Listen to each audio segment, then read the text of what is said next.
and have a discussion, an honest and real discussion between the audience and the panelists that we've invited. And after that, we'll have closing remarks by Edgar Isingoma, a partner in advisory and head of International Development Advisory Services in Africa. And then we'll end it at that. So I've been given a tough task that if there's 1 minute past the allocated time on the agenda, I don't know whether I'll have a job. I may decide to do campaigns and also earn a salary without pay. So I think with that, I hope Stephen Inegate, you're ready. Join me in welcoming Stephen Inegate.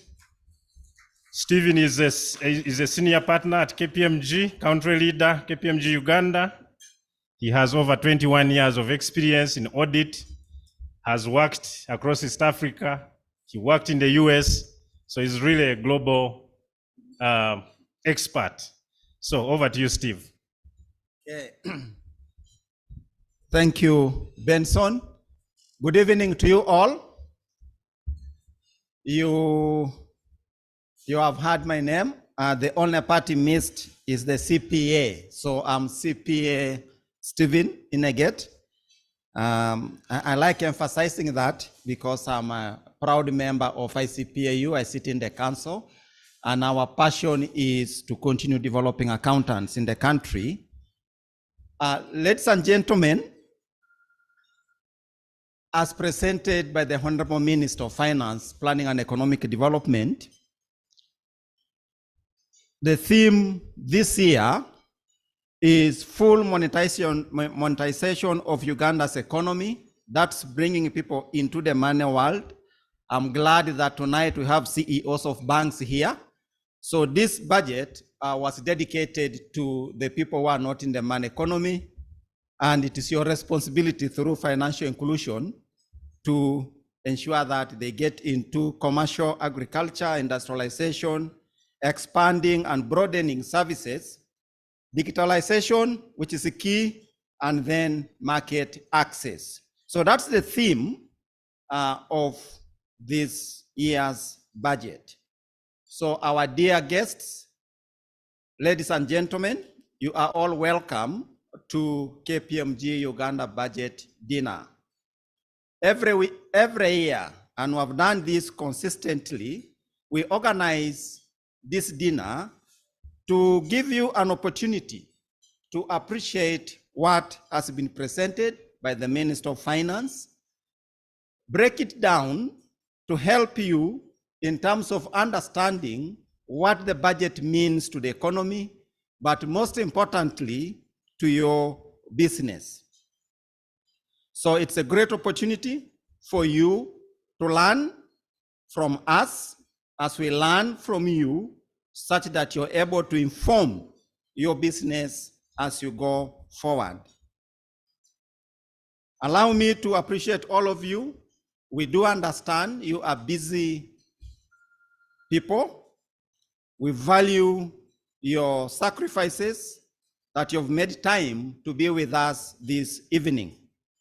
We hope and believe that you've made the right decision to be with us, and it's a worthwhile investment for your time.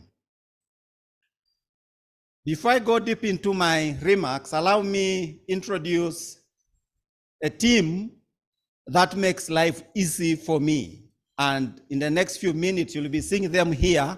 As for me, I'm seated. This is a team that works at KPMG. And I will start with our senior partner who is in charge of what we call International Development Advisory Services Africa and KPMG Impact. That is Edgar Isingoma. Welcome, sir.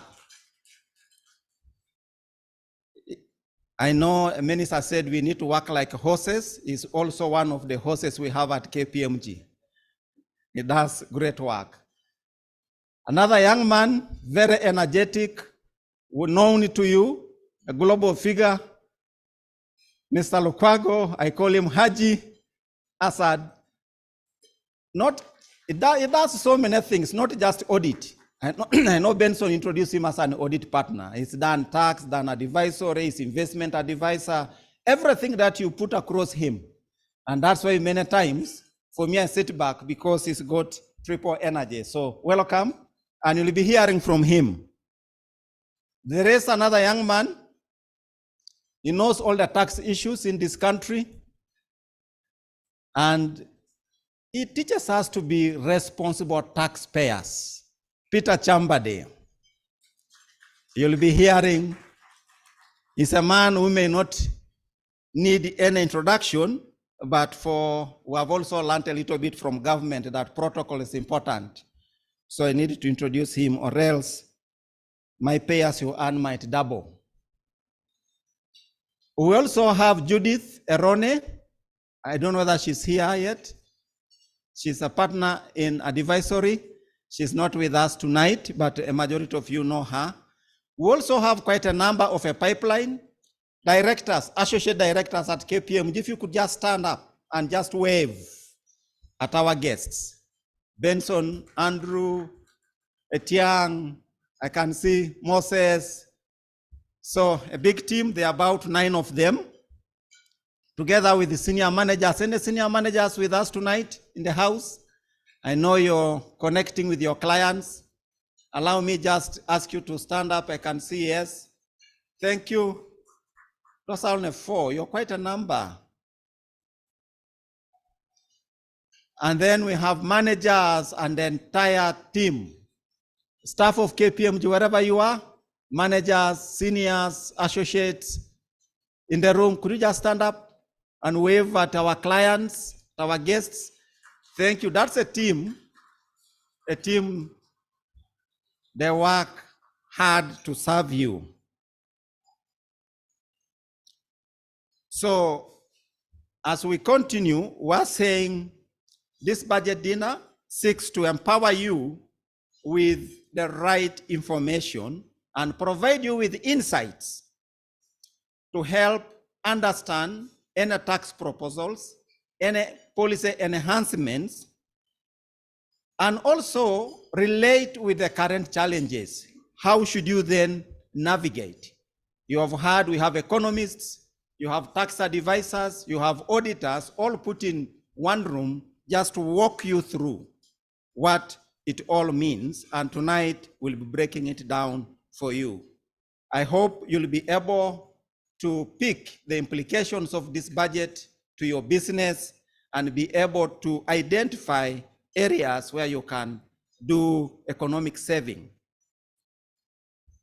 On the 8th of May, the president, of course, through parliament, passed the budget of about 52.7 trillion with the theme that I talked about. The theme aligns with the overriding goal of the government through, of course, NRM, of achieving the socio-economic transformation for the benefit of all Ugandans. And you heard the minister dedicating the budget to the poor people. The key aspects that came out of this budget, it's key and very important. Number one, to keep Uganda as a preferred investment destination. So that's very important, which aligns to the president's manifesto. The key message that came out of the budget is enhanced revenue mobilization and collection. Later, Peter will break this down for us. Will this mean more URA audits? What does this mean? But the issue is more revenue mobilization and collection. Full-scale operationalization of the parish development model. So we're yet to see this. And the promise is during this term or this new budget, there will be a lot of activity because this is what the minister believes will get Ugandans out of poverty and improve household income. So the economists will be breaking that down for us. There is also a key message coming out of the budget, that's efficiency and effectiveness. And the government has already started activities like audit of the government payroll with the idea of weeding out any wastage. You have had ministers speak to travel, limited travel to government officials, workshops, and all that. Of course, some good money being allocated to health to ensure that we minimize on flying out government officials, that they will be treated within the country. So that's what the budget seems to be bringing out. The experts will be taking us through. Of course, the economy, as mentioned, is expected to grow at plus 5%, 5.5 to 6%. The question is, do you feel this growth in your businesses? I will not take you deep into the statistics, but this is key. The president did pick one key statistics. He said 17 trillion is going to pay debt. So when you're speaking of 52.67 trillion and 17 is going to pay debt, what does that mean to the money that remains to run? So, but he mentioned and that nowadays is key and involved in approving loans himself. So when I see Mark in the house, you have another CEO of Uganda who approves loans, just like you and Sylvia at your respective banks. So, ladies and gentlemen, I can go on and on, but what's the key for me is to appreciate you as our dear clients for standing with KPMG, for honoring our invitation. Thank you for coming. I trust and pray that you'll have a nice evening as we go through the various discussions. We are available to respond to whatever business needs that have come out of this budget, and we'll be able to guide you through. Otherwise, enjoy the evening. Dinner is being served, drinks available. It's all fine. May God bless you all and have a fantastic evening. Welcome. Thank you.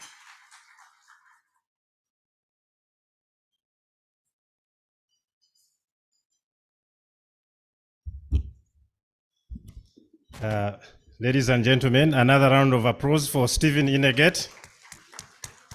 Thank you so much for hosting us. I hope the bill is okay. And as clients, I think feel comfortable. This is a time to enjoy and make sure that there's no fee note from KPMG. Thank you very much, Steve, I think for setting off the scene.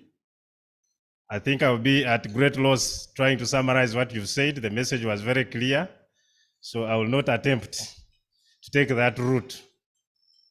I think with that, members, we need to start now hearing what the presenters are prepared for us. And join me in welcoming Mr. Asad Lukwago. They said he's a very energetic, I don't want to use the word young, but anyway, I've said it because I don't know it may be career limiting. But Asad is a partner in audit, and he's also worked across East Africa. He's worked in the UK, and he does so many things. He's now a de facto economist at KPMG. So really, I like your energy and it motivates many of us. So please join me in welcoming Mr. Asad Lukwago to take us through the economic perspective at a global stage. Thank you.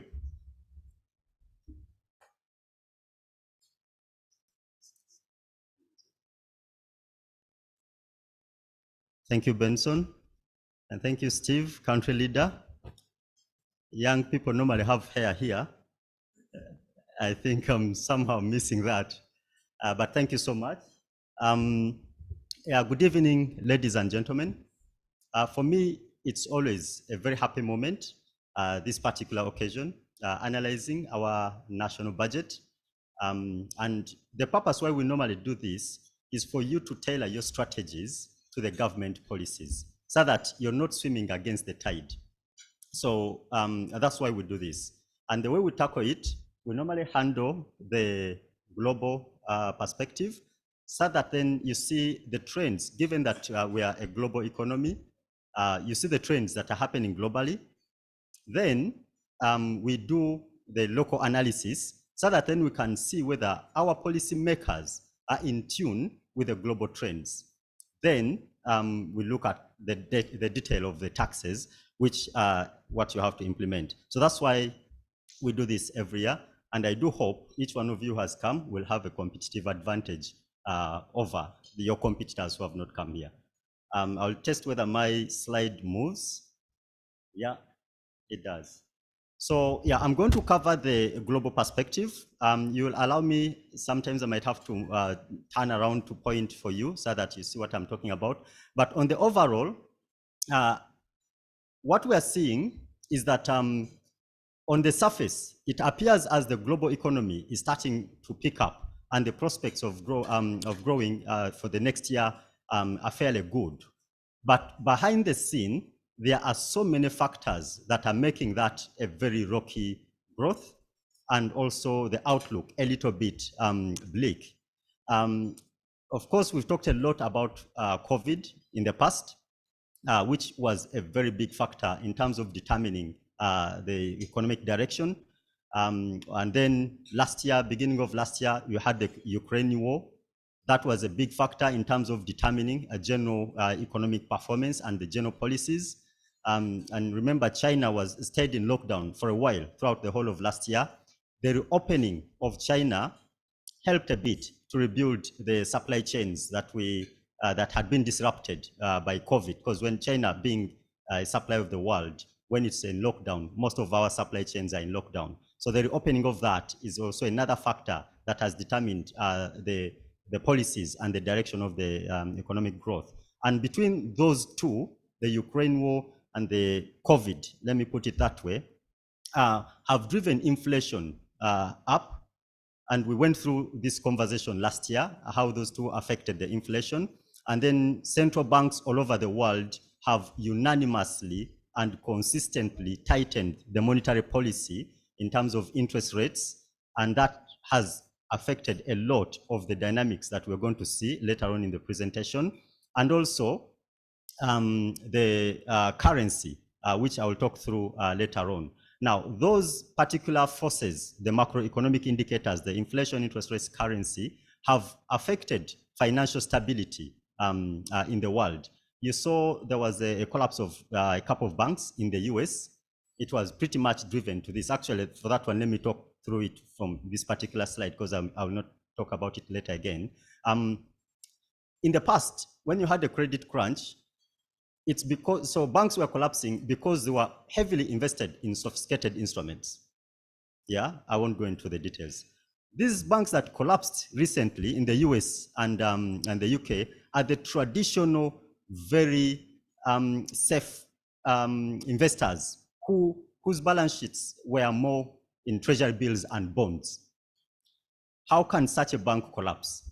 Simple, because when interest rates go up, and therefore treasury bill and treasury bond rates go up, if you've been holding a long-term bond at very low interest rates in the past, that means the worth of your bond that you're holding is much lower than what the market is offering. So the fair value mark to market, the bankers who know that, really brought their balance sheets down, and those banks collapsed. So you're having a situation where banks are collapsing because of them being very cautious and investing in treasury bills and in the long-term ones for that matter. So financial stability has really been brought to light again in the current circumstances.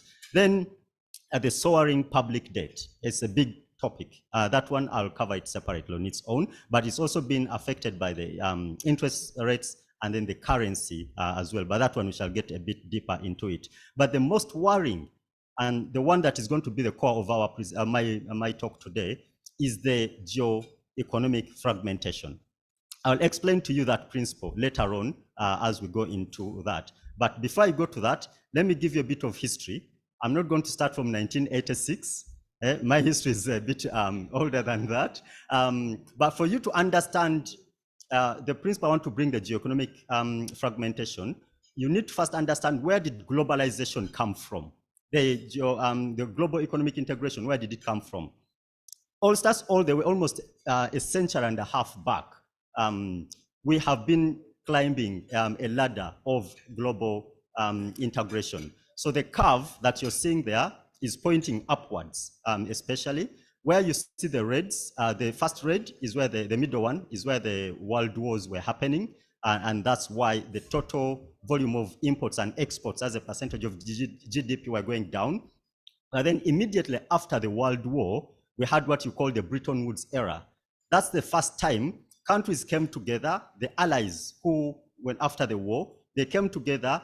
One, they created systems and policies that then govern them together so that they start operating together. That was the first step towards globalization. That's when IMF was founded. That's when the World Bank was founded. That's when some of the agreements to do with trade tariffs were also signed together. And at that period, the US dollar was agreed as to be the benchmark for most of the currencies for foreign exchange.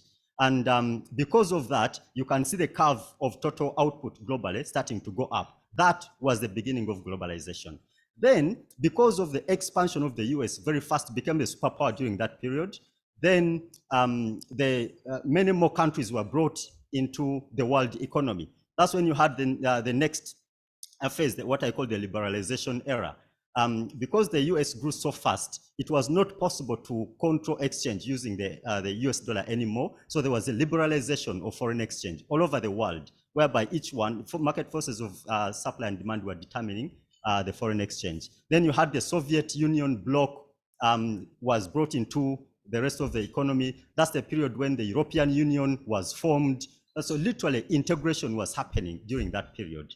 Now, the world became so complex and so intertwined that in 2008, when you had a financial crisis or you get one bank misbehaving or some investors misbehaving, everyone was so interlinked to everyone, then you had a credit crunch. Now, everyone said, wait a second, is this the right thing to do? So you have now a period what we call globalization. So everyone just went, first of all, mute and said, is this the right thing to do? The first steps after the credit crunch of what I want to call geo-economic fragmentation were tailored to, the way the word comes out, credit crunch. No one was lending anyone. And then all the cash flows that the banks had, they were not sending them out of, first of all, their organization, and in any case, out of their country. They weren't going out of that. So there you started having signs of a slowdown or a reversal of globalization. And this is the principle I call geo-economic fragmentation. And I chose that image specifically to show you what actually it means. It means that the world is starting to divide itself in blocks. And you're going to see this principle all through my presentation. So that first sign came from the credit crunch and withholding of capital by the various banks. Then, followed by a growing appeal of inward-looking policies. That is the period where, one, the rest of the world was saying the countries that have benefited the most from globalization are controlling so much of the world's wealth, where you find that 1% of the richest in the world were controlling a huge chunk of the global wealth, of almost 50–60% of the global wealth. So people felt globalization benefited the West most. Then you had the US on the other hand, who are saying that, but wait a second, there are also people who are not playing by the rules. US now starting to blame China for underhand methods of operating in the global economy. So there was sort of a blame game. So that's a period where now everyone started thinking that actually the benefits of globalization are fewer than the risks. That's when now you started hearing barriers on trade, barriers on capital flows. Immigration became an issue. Remember, president who won a vote because he wanted to build a wall along Mexico.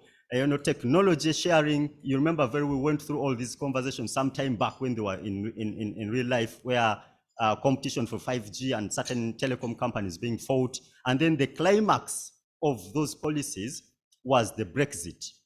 The moment you had Europe starting to disintegrate physically, then surely it takes you back to the Bretton Woods or the liberation era that I've just given you, that we are reversing that trend. Then, as we're settling with that, COVID hits. How were we controlling COVID? By physically locking out everyone. yeah, by a person physically not traveling to another country. Then we started even restricting movement of health, medical products, even food supplies, because people had to be assured of their food supplies. Countries were holding on to medical products, competition for vaccines and holding on to the vaccines. So literally the sheer reversal of globalization. And that is what I call geo-economic fragmentation. Now, there are early signs of a clear geo-economic fragmentation.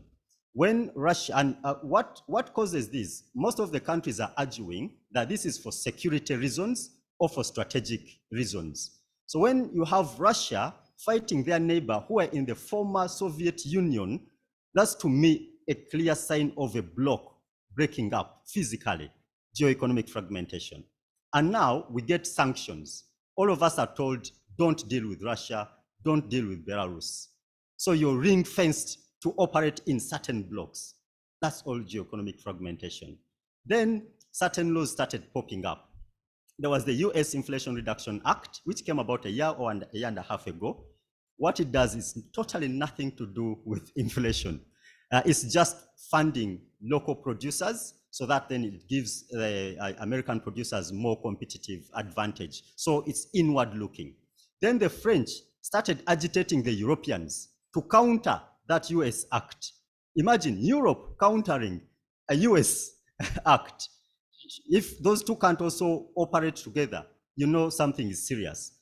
So France is urging Europe to develop what they call a made in Europe strategy, whereby they increase the quota of goods that are made in Europe. Then the Europeans created what they call a European Chips Act. That is the manufacture of semiconductors. The semiconductors they want to use in their cars, in their telephones, in their computers, radios, whatever you call an electronic gadget, they want to be manufactured from Europe. You remember we used to outsource most of the production to India, Bangladesh, China, etc. Now these acts are coming in the current day and age, ring fencing production into their own countries. Now, of course, China had started this long time ago. China had already a made in China strategy, which they set up about 3 or so years ago. And I think most of these acts that the rest are doing are trying to counter that. Made in China is trying to say whatever comes out of China has to be globally competitive. It's as simple as that, so that people don't think that whatever comes out of China is always the cheapest thing. Then US also now created a law of production of semiconductors, which is almost countering what the European Chips Act is also doing. And then the general ring fencing of technology transfer from one country to another. To me, these are very clear policies from the superpowers and the world leaders that we are now operating under very small blocks, which are almost just within the boundaries of your own company. You as corporates, why am I saying all this? How does this affect you? And this is why I want to translate it for you. We had so many benefits of operating as a global economy. We had so many benefits of a globalization. One of them, the cost of doing business became much, much cheaper. Of course, none of us are old enough to go back to the Bretton Woods era, you know, in the 70s to see how much it cost to ship a container from wherever. Probably China wasn't even producing at that time. Maybe it was the UK, from Manchester, Birmingham, to bring it to East Africa. The cost of doing business was very high. When we had globalization, cost of doing business became very, very easy. The cost of products, the actual products, also came down, because now production was always outsourced to economies where there's cheap labor, cheap raw materials, and basically very cheap conditions. So we all got access to very high quality products. You know, the iPhones we are holding and the Mercedes or the Land Cruisers we're driving, it's not a guarantee that we would have had this if we didn't have that proper economic integration. The technology they have, to get it, you have to have cheap labor and cheap inputs. Those are benefits of globalization. Then general technological diffusion. There are so many things that we're doing here in Uganda. Internet access, people on WhatsApp, people on Twitter, you can transact, you can give a banking service to your client on phone. All that is not our technology that was developed from Uganda. It was developed outside. So if you reverse globalization, you are reversing all those benefits. Now, the problem with advancement is that you can't know what you are losing because it's not there.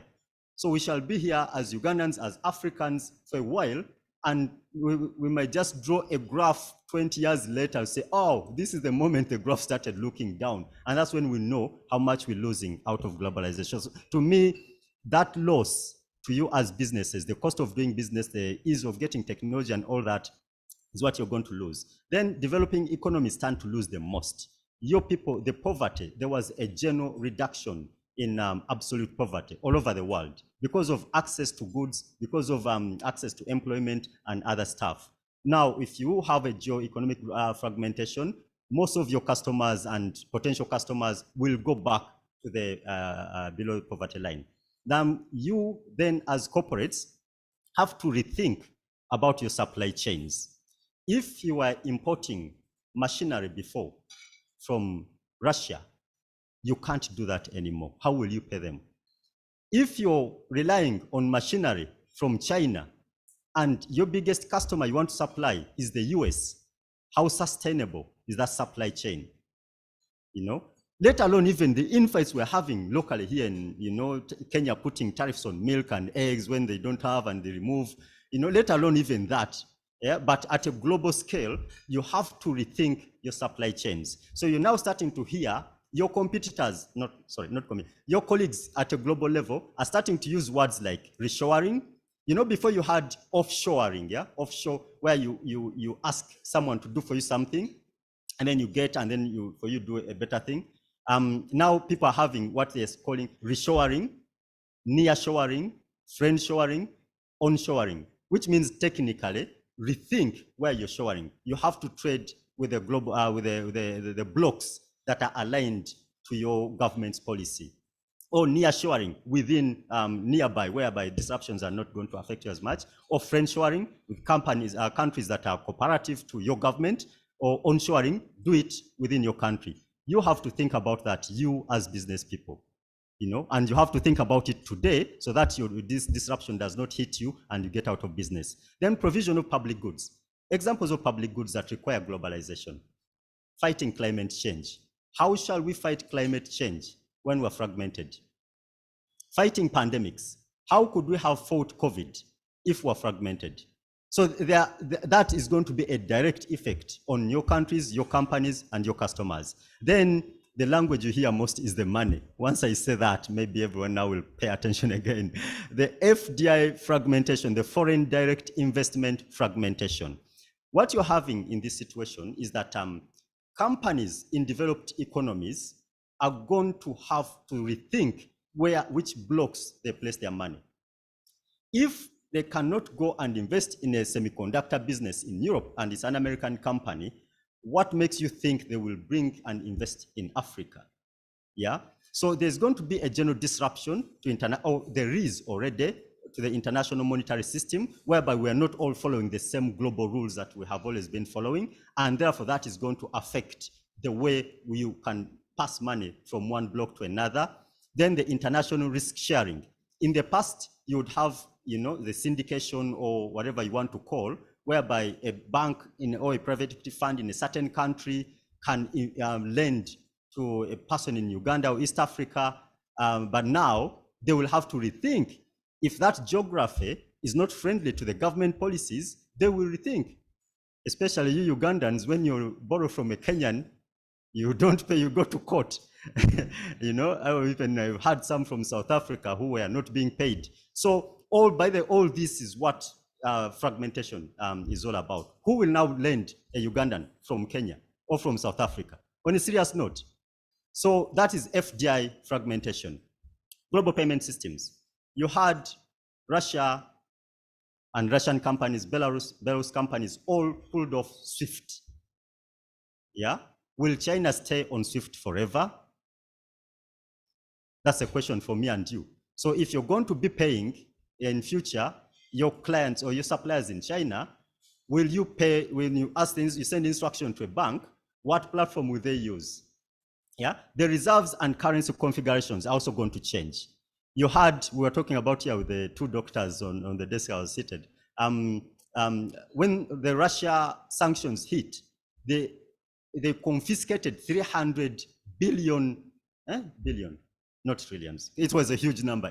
$300 billion worth of foreign exchange reserve, dollar reserves of Russian central bank investment in outside of Russia.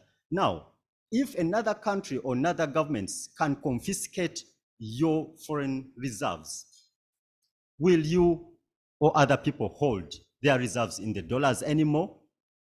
Yeah, so there's going to be a reconfiguration of these reserves and currencies that people are trading in. Now, before then I get into the regional context, so all these factors, we need to see how have all these then come to affect our local environment, and then we shall see how they link into the budget. I'm being told I have very few minutes, probably like 1 or 2 minutes, but I'll try to whiz through, not too much remaining. From a regional context, I want to first give you a snapshot of the overall macroeconomic indices, just a few of them globally. Uganda is at the bottom there, not bottom in terms of ranking, but for you to see. If you look at the GDP growth in 2023, we are doing very well compared to the world, compared to the region, compared to Africa. And if you look at the prospects for growth next year, actually, I think the minister said about 6.something%. We are also looking very positive. So be encouraged by the prospects in your country. You're in the right place. And then inflation levels, even though they are above our targeted rates, it's better than what is hitting, especially our colleagues in sub-Saharan Africa. But on the overall, there's been a general hit in terms of general GDP and inflation rates in the world. But we have a problem that is unique to Africa, Uganda, actually even the whole world, the soaring public debt. And I want to tell you a little bit, where has this all come from? Yeah.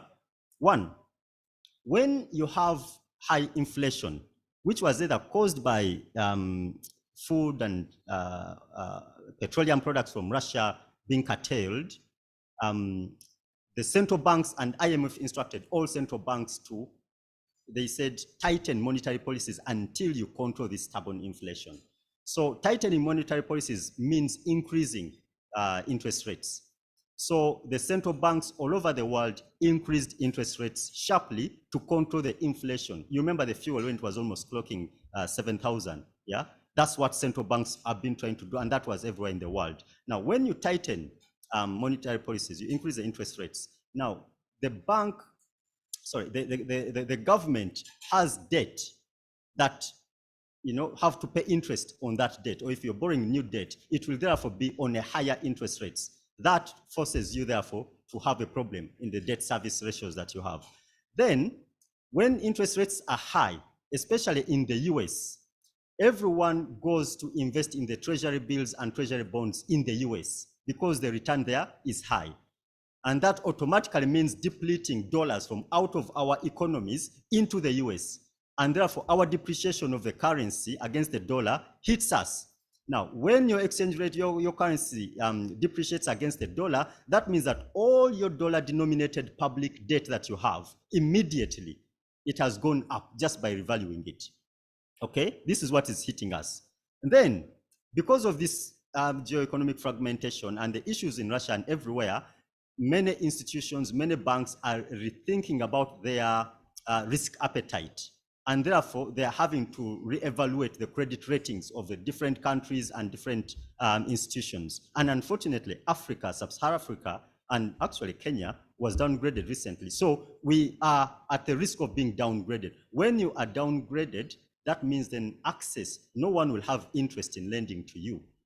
That now squeezes even further the situation. You have a huge debt, high interest rates on it, then if you want anything more, no one is willing to give you unless you probably pay much higher interest rate. But also over time, if you've been analyzing the budget, aid dried out long time ago. I can't remember when we've ever got budget support. The last time we got budget support from in form of aid, dried out long time ago. That would have been a substitute for debt. And then we also have another issue that you may not have observed, but the Chinese have also slowed down on lending Africa.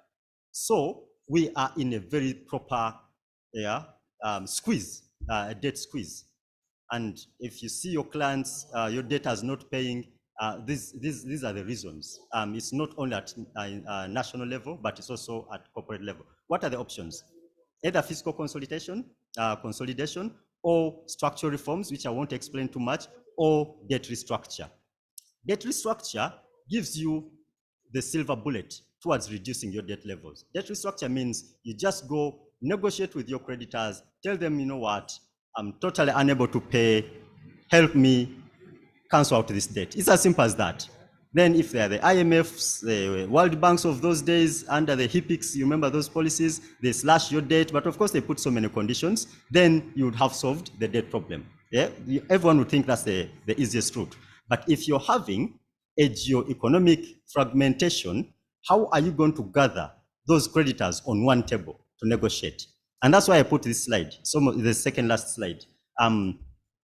Without explaining too much, in 1996, the composition of debt was with the better lenders. The black one, the Paris Club, those are the US, the UKs, the Germans of this world. Their terms have always been better. Then the purple is the IMFs, the World Banks, the Africa Development Bank. Then actually in 1996, that ADB is Africa Development Bank. Now in 2020, the configuration has changed. Basically, to put it simply, the creditors you don't want are the guys in green and the guys in blue. You don't want to deal with those people because those are normal corporates. Those are the non-Paris countries. Of course, the best business partners we've had, our colleagues from China, our colleagues from India, and other countries who are not among the Paris Club. When you're going to negotiate with each of those, it's very difficult to sit all of them on one table the way you would have done with multinationals. So in a geo-economically fragmented world, in a situation where you have soaring public debt, and one of the solutions is renegotiating debt, and no creditor is going to sit on the same table, how shall we get out of the debt trap if we get into it? And where are we going to raise financing from anyway, in the first place, in a geo-economically fragmented world? And this is where I want to hand over to Dr. Muhumuza, because once you have now a shortage of funding, the chances are that you're going to divert resources from the developmental sectors like health, education, and infrastructure. So let's analyze what Dr. Musa is going to tell us and see whether these trends are exactly what Mr. Kasaija or Honorable Kasaija has just read. I'm so sorry I've overrun my time, but I had no way of shortening this any further. Thank you. Thank you, Asad. Let's give him a stronger round of applause. It's not easy to break down some of those concepts. And, you know, if you listen to the Kenyan president when he was addressing the parliament in Djibouti, he intimated that we should even start trading in our local currencies. So it looks like there's a lot of discussion still happening in that space. So let's keep our ears to the ground. Dr. Muhumuza, welcome. We are all eager to listen to you as you bring this home. How does this affect us here? What's happening here? Dr. Muhumuza has been with us at KPMG. He has supported Ministry of Finance. He's, I would say, the right person to bring this home. So let's listen to him, and we'll listen to Mr. Peter Chamba day after. Thank you. Thank you very much. Good evening, everybody. It's nice to greet people who you are sure have already eaten. That's one of the problems solved. But it's bad to take over when Assad says there's no money, and that's the point when you take over. Especially when it's coming from an audit firm. When they say there's no money, your going concern status comes into question. We will be able to see actually the concerns. I must say the budget is a good statement, but sitting on very, very precarious environments, as you'd expect, the Great Lakes region is always great in that it was made up of volcanoes and some of them are still active. So we still sit in a very volatile space. If you look through the revenues, that the minister has projected for 29.6 trillion. I was reading the budget speech. As of May, URA has collected 21 trillion. The target was 25, so we expect URA to raise some 4 trillion in this before the next 2 weeks end. That's a tall order, and that tall order will continue into the coming year. So there are a lot of assumptions in the budget that we need to watch more than the figures. So look more at the assumptions behind the figures than the figures themselves. Projected external borrowing, Assad has really highlighted. The beauty with multilaterals is it's concessional. You borrow at less than 1%, you are paying over 40 years. The problem is disbursement. I think we have a portfolio of close to $5 billion with the World Bank, of which less than 2 billion has been disbursed. So if you're planning to finance a big portion of your budget following that line too, you want to discount that figure by the disbursement history and say maybe 40% of that will come through. Now, what does that mean to the government programs that some of us want to implement? And these are really the assumptions. We want to caution the private sector, because you can look at this and you get a government contract, and before you know it, you're counting arrears. This has been a big problem to us. The provision for arrears is 200 billion, 205, but the arrears are anywhere between 4 and 7 trillion. The figure is not clear. But even as that figure is not clear, I was reading the Bank of Uganda Financial Institutions or Commercial Banking Survey, and the commercial banks in the quarter that we just ended, January to March, restricted lending to the real estate, mortgage, and related real industries on the explanation that default rates in that segment had increased as a result of government failure to pay contractors. Now, that is a record you don't want to ignore.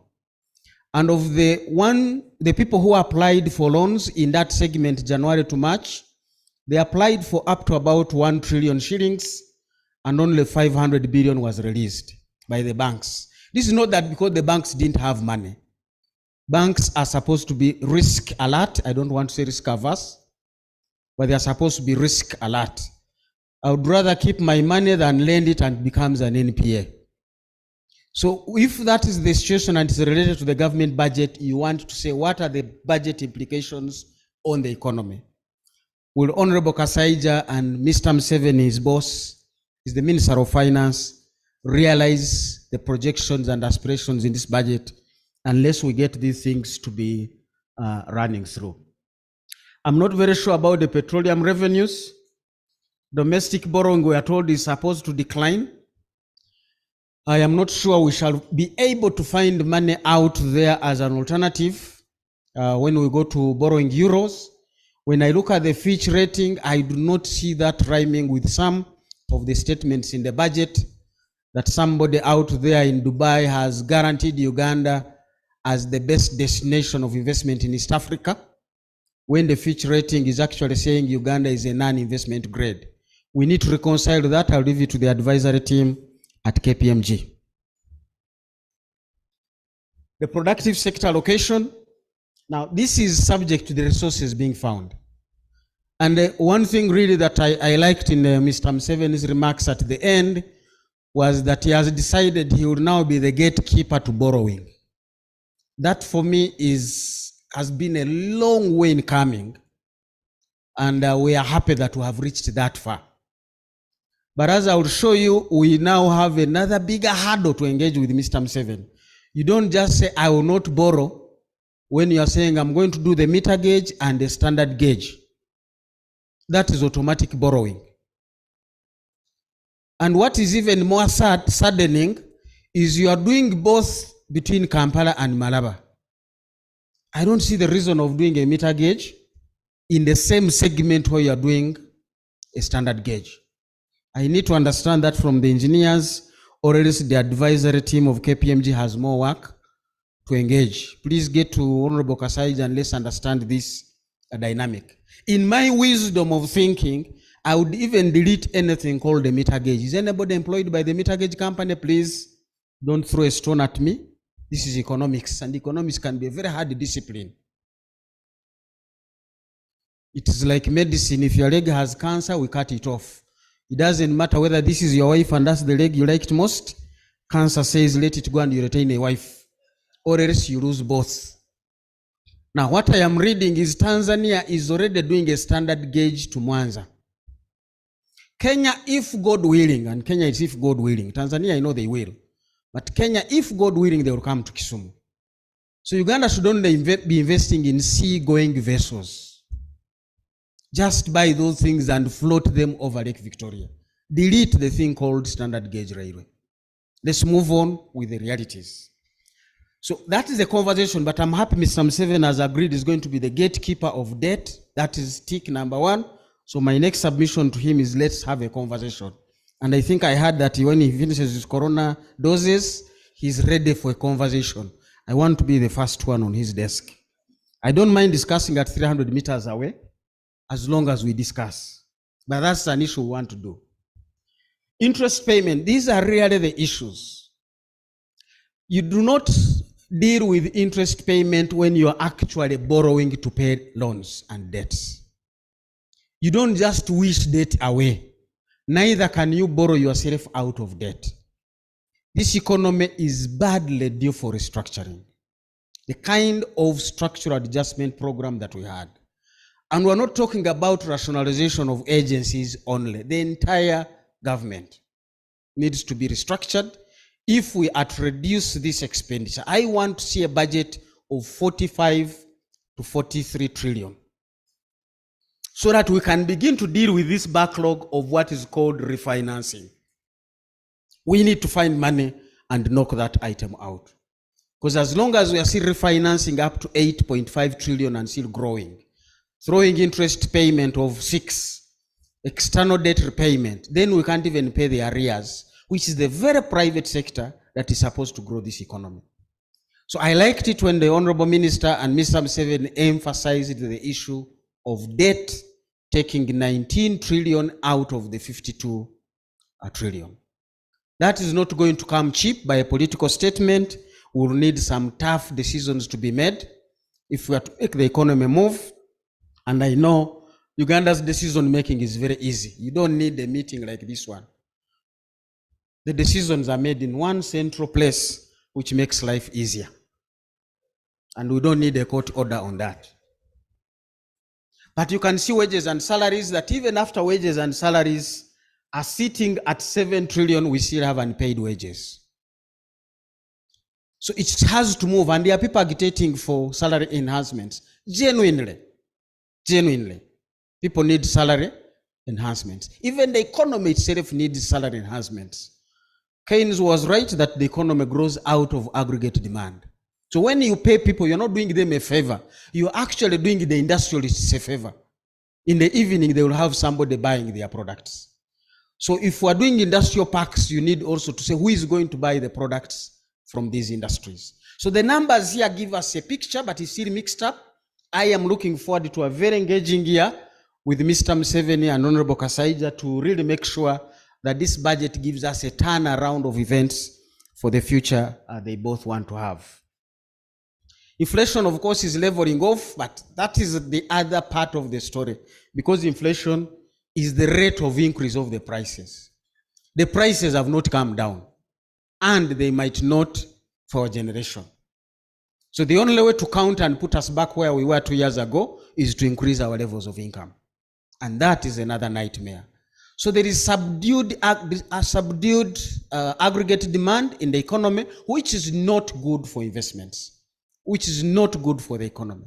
Until those incomes get back and we are able to restore what inflation ate out, we will not be able to pick the trajectory and expected growth rates of 7% or even 6.5%. And the Bank of Uganda's monetary policy statement is very, very spot on a number of these aspects on what is happening the other side. So the leveling off of those lines should not be taken as a guarantee.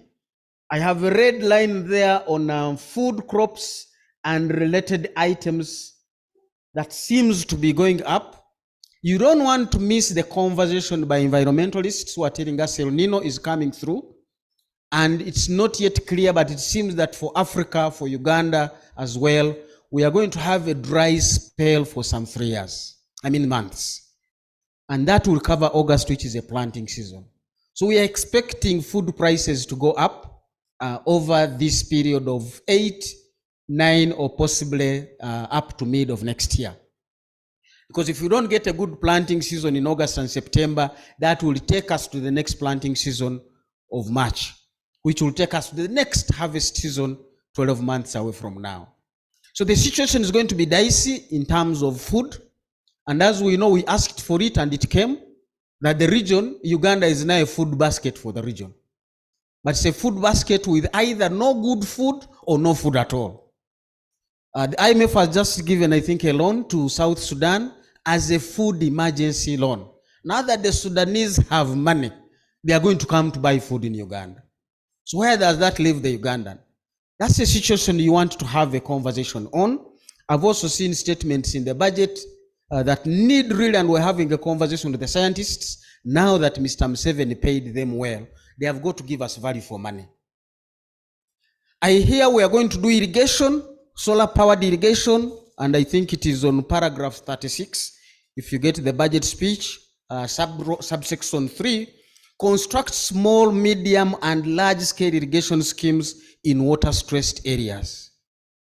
You don't put irrigation schemes in water-stressed areas. There is no water.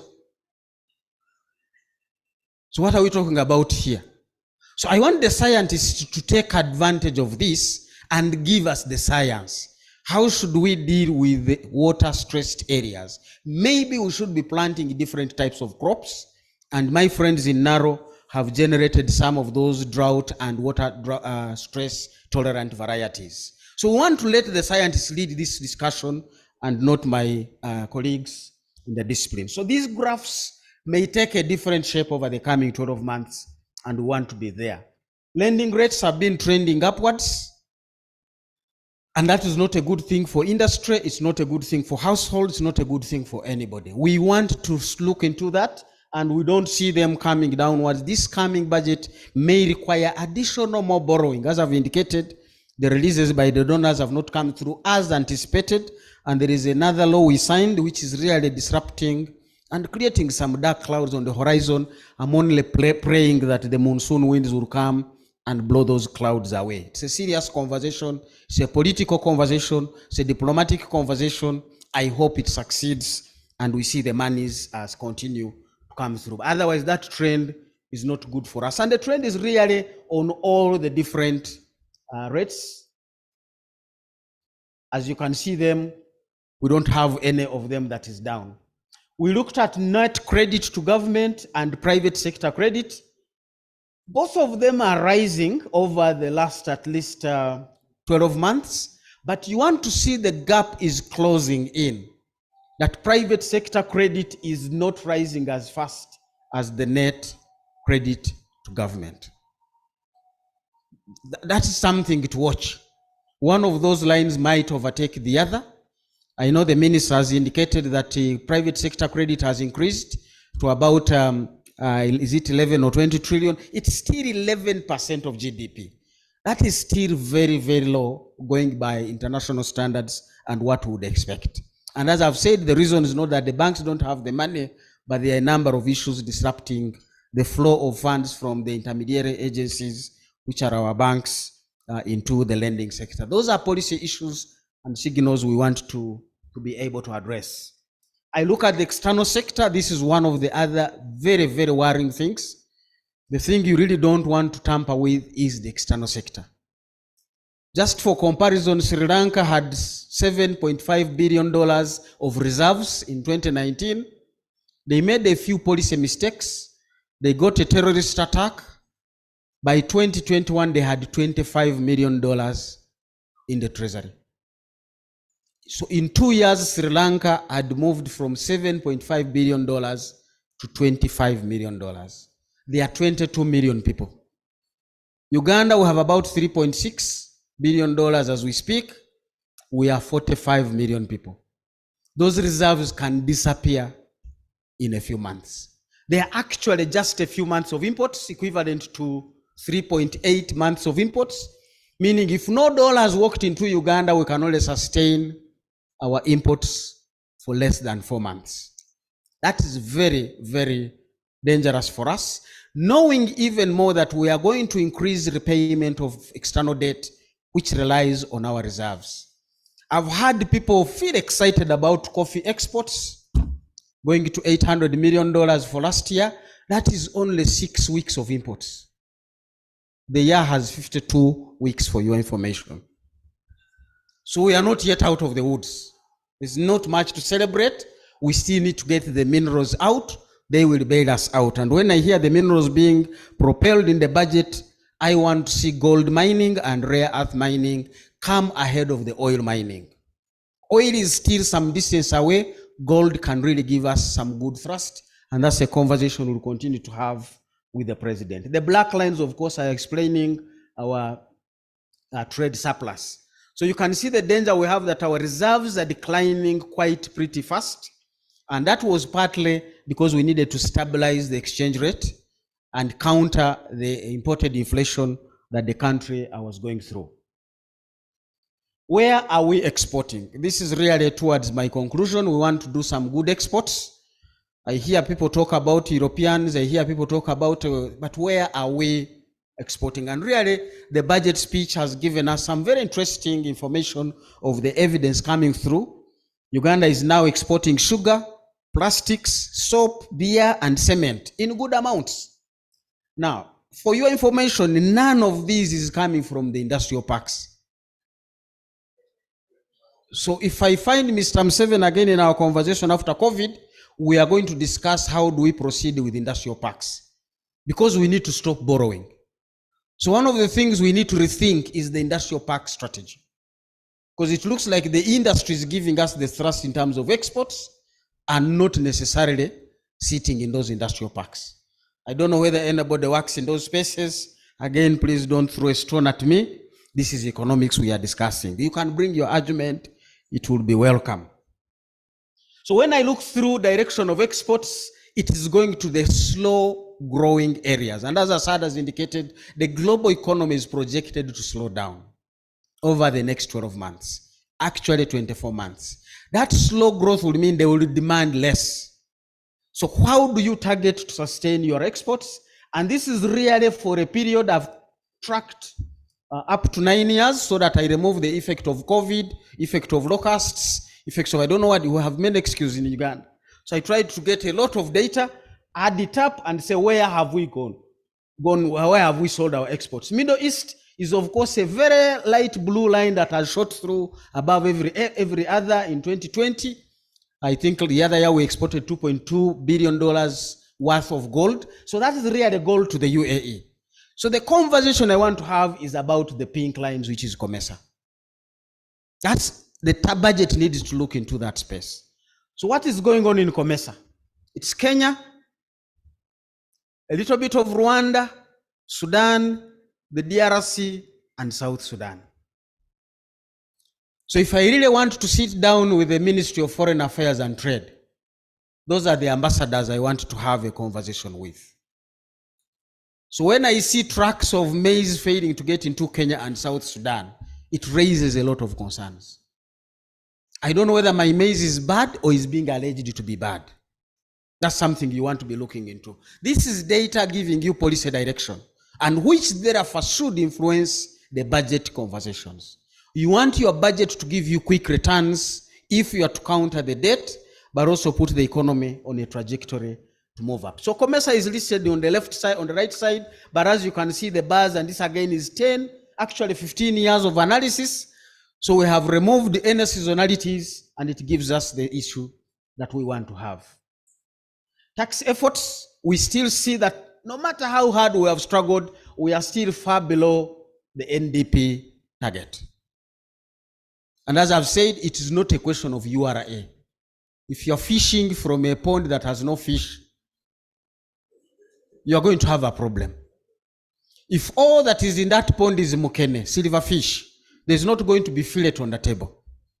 So let's take the realities. The economy is not doing well for URA to get the best.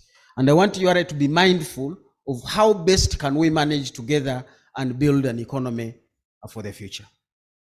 This is really our economy at a glance. On the left is where the rich have put their money. On the right is where the economy is. None of them is making progress. The arcades are empty. The boys are not selling anything. How do we solve that problem? Is it a tax matter? Where is Peter? Can we get taxes out of this? The next slides are yours. So the economic outlook really is we are looking at adverse spillovers from the high global commodity prices. We are looking at a tight global domestic financial conditions characterized by high interest rates. We are looking at adverse weather conditions. Irrigation may not solve things that are really systemic. Higher and persistent inflation that has affected consumer and business demand. Even as inflation comes down, the demand is not yet going to come through. Everybody is still financially stressed. And of course, there is that aspect of instability in the EAC region, which is the major destination of our exports and trade partners. That's not my face, so I better go away from here. Thank you.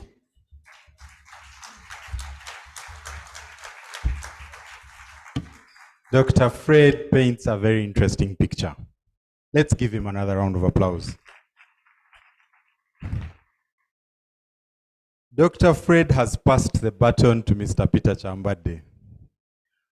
How do you get fish out of a dry pond? Mr. Peter Chambade, his task today is to explain to you the proposals the government has put in place in the financial year 2023-24 that will give the government about 4 trillion Uganda shillings on top of what they've collected this year. So it's not a simple task. The good thing, he has over 2 decades of tax experience. So I believe he's the right person to take us through this presentation. Thank you, Peter. Welcome.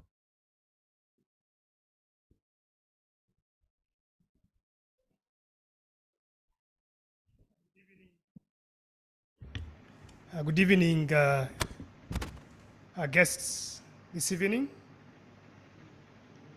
Thank you for making time to be with us today as we discuss this budget, and specifically for me, as we go through the tax aspects of the budget, which I believe affect all of us.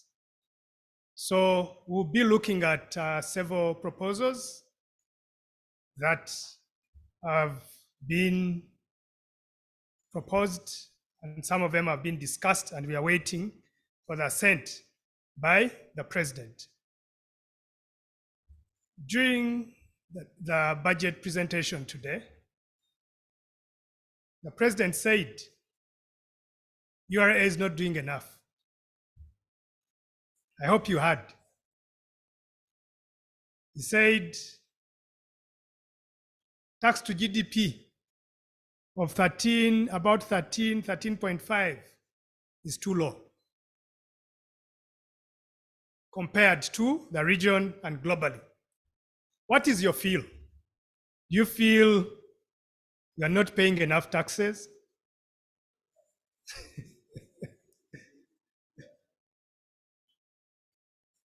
So, as already highlighted by the minister, we expect this coming year to have total revenue for purposes of what is required for the country of 52.7, which is up from 48.1 last year. That is a jump of about 4.6 trillion. And out of that 52.7, 29.7 trillion is expected to come from domestic revenue, whereby part of the 29.7, which is domestic revenue, 27.4 is tax revenue, because the 29.7 is made up of both tax revenue and non-tax revenue, which is collected mainly, these days it's also by URA, but some of it is supposed to be going to like KCCA and other local governments and other entities. But specifically, the mandate from URA when it comes to VAT, corporation tax, excise duty, customs taxes, they are expected to collect 27.4 trillion, which is an increment from last year's target, which was 23.8 in actual tax revenue. Domestic revenue was 25.5, but 23.8 is the tax revenue that is expected out of URA. So there is a jump of 3.6 trillion, which will be expected to come from all of us who are here. And if they attain that, it is anticipated that by the end of next year, then Uganda will be having a tax to GDP of 14.3%. And that's the drive, as you heard the president say, that is expected of URA. What does that mean to us? We have noted that when we look at the proposals, there is no major increments in rates, which means the concentration is going to be on revenue administration and using of technology to make sure that they actually get the information they need to tax us. They have also indicated there are going to be more audits in the coming year than we have seen in the past, as they also try to widen the tax base. Because I believe the base which we already have is too small, and that's why we are feeling the pinch. Because they say out of 7 million people who are supposed to pay taxes in Uganda, effectively only about 2 million actually pay tax. So 5 million are not paying tax. And now the burden remains on us. So this year, the capacity of URA is going to be enhanced. And mainly the Commissioner General, when you have discussions with the Commissioner General and the URA, there's a lot of focus on digital, on technology, enhancing the use of IFRIS, the digital tax stamps, the rental tax solution. There's a solution a digital solution that they are going to use to make sure that they collect more rent. And then having more collaboration with other government systems to get information. That means URSB will be giving information to URA. KCCA will be doing the same. And even some of the other entities where there is information that could lead to tax revenue. So we need to be aware of that. So now going into some of the key changes that have come through. There are some things to smile about. For example, the micro deposit taking institutions and microfinance institutions, I think, have a reason to smile, given that from 1st July next year, it has been made clear that the interest they earn will not be limited when it comes to allowance for income tax purposes. Currently, the way the law was, it was only taking care of banks that are regulated by BOU. And it was not very clear about the MDIs and Tier 4. That has been clarified.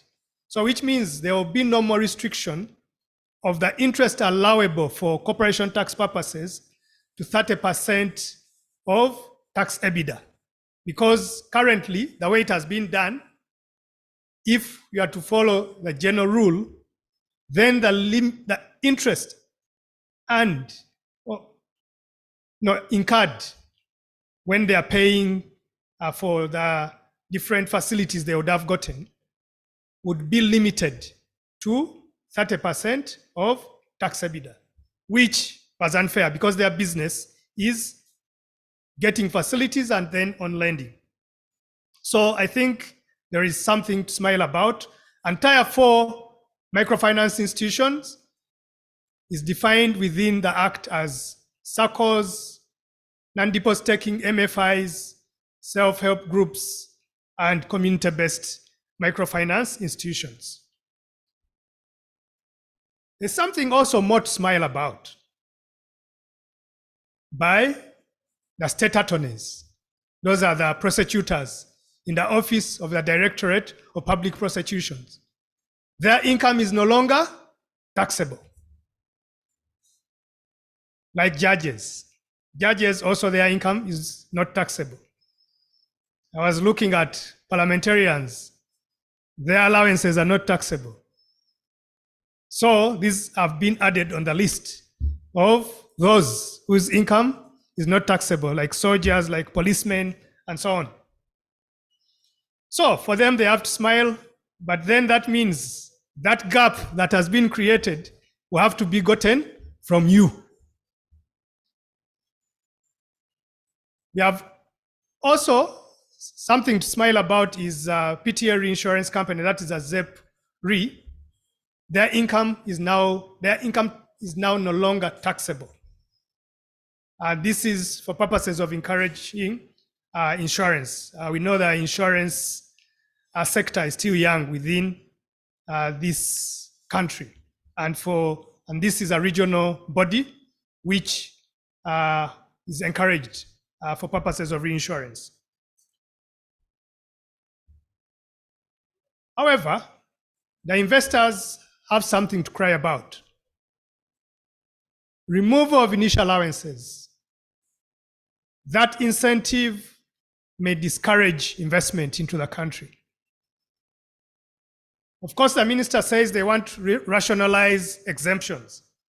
However, rationalizing of exemptions, this is not really an exemption from my point of view. Although the minister said this is in a way as a start to rationalize exemption. This is accelerated allowance to encourage people to take more deduction in the initial period when they put the asset to use. But eventually, they'll still pay the tax that they are supposed to pay. So it's not an exemption. So this has been removed because currently the way the law stands, if you invest in a place which is outside the 50-kilometer radius out of Kampala, then you would get on property and equipment an initial allowance of 50% of whatever you have incurred. If, let's say, you bought machinery to set up a factory and you incurred 100 billion, in the first year that you put this machinery into use, you get an accelerated depreciation of 50 billion. And of course, as a business which is just investing, you do not expect much income in that initial year. So that's why they had put this allowance so that you do not suffer a lot of tax as you recover, because in most cases, such probably you have borrowed, you are paying interest, and this would allow you to pay back interest in a bit more relaxed way. And if you are to put up a building, which is industrial building, you are entitled to a 20% initial allowance, which has also been removed. Then the minister has also announced, this was not in the bill, but it has been in the speech, that they have introduced a 10% withholding tax imposed on commissions to agent bankers. And this is to align it to the mobile money agents. So the people in agent banking business their commissions now are going to suffer 10% withholding tax. From a VAT perspective, there have been issues as to who is taxable when you auction goods. For example, there are goods that or property that maybe is being auctioned maybe by someone failing to pay, let's say, a bank, and they have to be auctioned. So who takes the responsibility to pay VAT?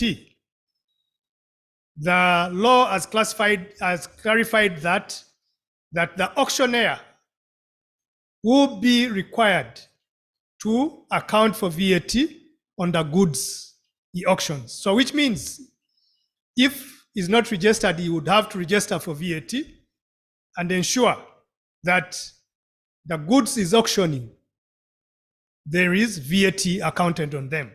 And this is different from the auction fees, because auction fees by the auctioneers have always been taxable, vatable, and that means when he's invoicing for his fees, he has to charge VAT.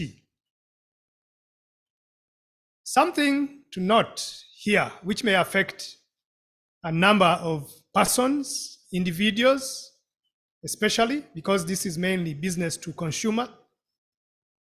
So if you deal with a non-resident who provides you services, and that non-resident is not situated in Uganda, for example, Google's of this world, Spotify, Netflix, and you're getting services from them, they will be required to account for VAT. And that means probably the cost that they are going to charge you may increase, because they may have to factor in that VAT element. Because when they sell to you that service, you who is a consumer, then they will be required to account for VAT to URA. They have been working over with URA how this is going to be done. So they have made it easier for them to register. They have made the return filing easier. They will be doing it on a quarterly basis, but they will be required to file returns. And also, the law, although it's not, the wording is not very clear, but the intention that we have been told is if an entity, for example, a mobile money entity whose service is essentially a financial service which is exempt from VAT, because financial services are exempt from VAT. And it's not, because it's a business, and as I said, when a non-resident provides services to a consumer, B2C, then they have to account for VAT.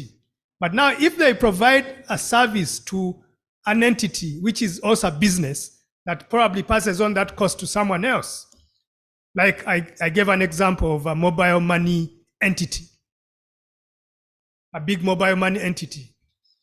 That entity, although it is dealing in exempt supplies and as such is not required to register for VAT, that is non-vatable for VAT purposes, now it will be required to account for VAT like another entity, because when this non-resident provides services to a business, that business which is VAT registered is supposed to account for reverse VAT on that service for importing that service into the country.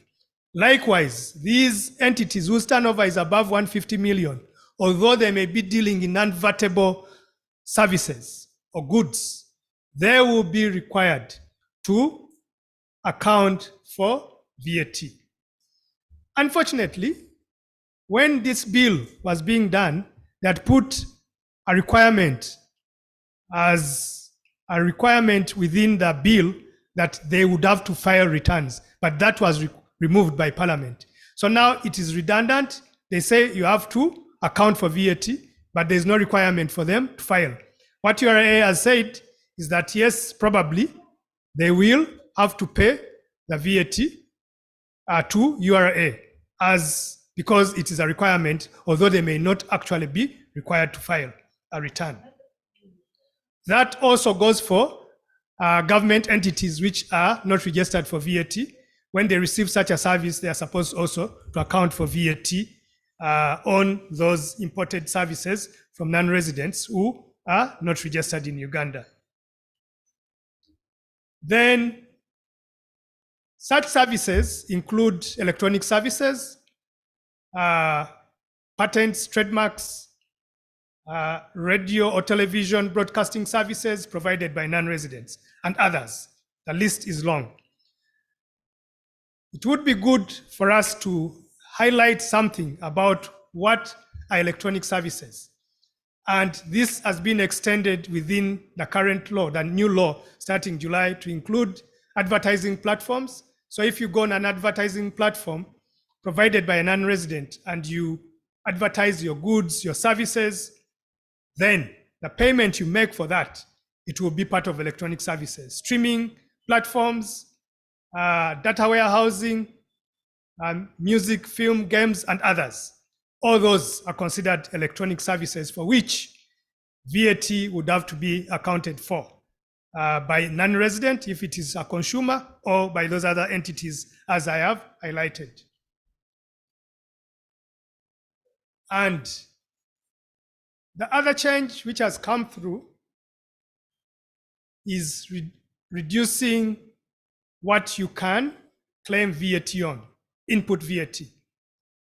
And they are clarifying that an entity, if you make subscriptions to a club or association like Golf Club, Kampala Club, and others, when you pay and you are charged VAT for that as an entity, which is VATed, you cannot claim that as input tax because it is considered entertainment. Then also those other entities I've talked about, the non-resident entities, when they supply services here, the Googles of this world, if they are not registered here, the Amazons of this world, if they provide services to Ugandans, and if at all they incur certain costs in Uganda where they are charged VAT, they cannot claim that as input tax.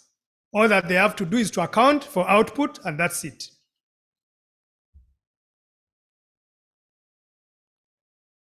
These entities which provide electronic services when they are non-resident, since they are not in Uganda, the law has been also amended to allow them to account for VAT in US dollars, because generally when you are a Ugandan entity, you are supposed to account for taxes in Uganda shillings. So these have been allowed to file in their returns in US dollars and also to pay their taxes in US dollars so that they don't have to suffer with exchange fluctuations. As indicated in the Income Tax Act, also under the VAT law, the ZEPRI PTA reinsurance has been exempted, which means if it suffers input tax, now it can claim for a refund from URA.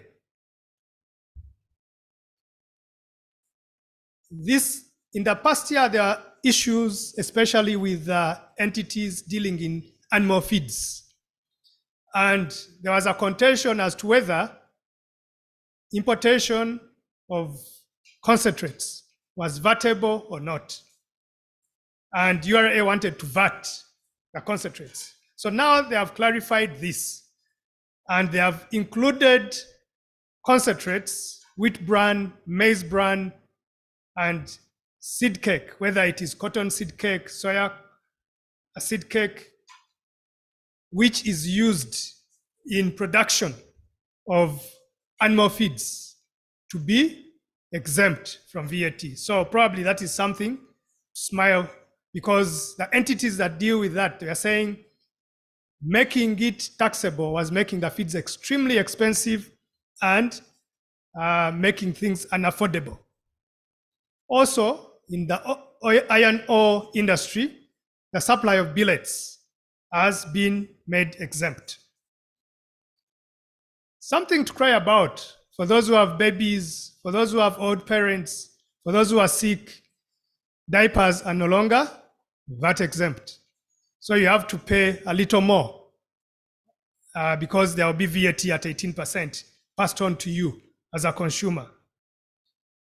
Then the other thing which probably I did not fully understand why, if we are to try to add value to our products, removing the exemption from inputs to processing hides and skins into finished leather products wholly made in Uganda, I did not understand it, because that means this is going to make it more expensive, and that may discourage buying products which are made in Uganda. But yes, that exemption has been removed. From a tax procedure code perspective, as a way of widening the tax base, they are saying that any local government or institution which deals with any person who wants to register an instrument which is supposed to pay stamp duty, they cannot register that instrument unless that person has a tax identification number. So that is another way of catching people who may not want to pay taxes, and probably it will help to widen the tax base. Another aspect that has been brought into the law is for you to get a tax remission. Currently, the minister could give you a tax waiver or a remission. But now they have said Parliament must first approve before any tax remission is given by the minister. And the minister in this case is Minister of Finance. Then for digital stamps, currently there are a lot of fines if you do not affix a digital stamp. But now they are also bringing another fine on conviction if you tamper with a digital stamp machine. On conviction, you will be fined a maximum of 100 million, or you could be imprisoned for 10 years. So the question is, who is to be imprisoned? Assuming you are a manufacturer and the digital stamp machine is tampered with by the boy who is managing it at the factory lane. Is it that person? Is it the director? Is it the MD? That is not clear.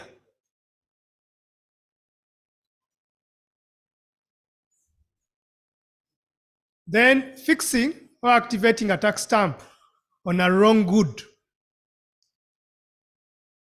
For example, a stamp is meant for cement and you put it on water, or they find it on water, or it's meant for beer and they find it on juice. That also, or you are producing different SKUs, standard units, let's say a 500 ml bottle, a 300 ml bottle. So if you put a stamp of a 500 ml bottle on a 300 ml bottle, then that could also lead you to a fine of a maximum of 100 million or imprisonment for 10 years or both.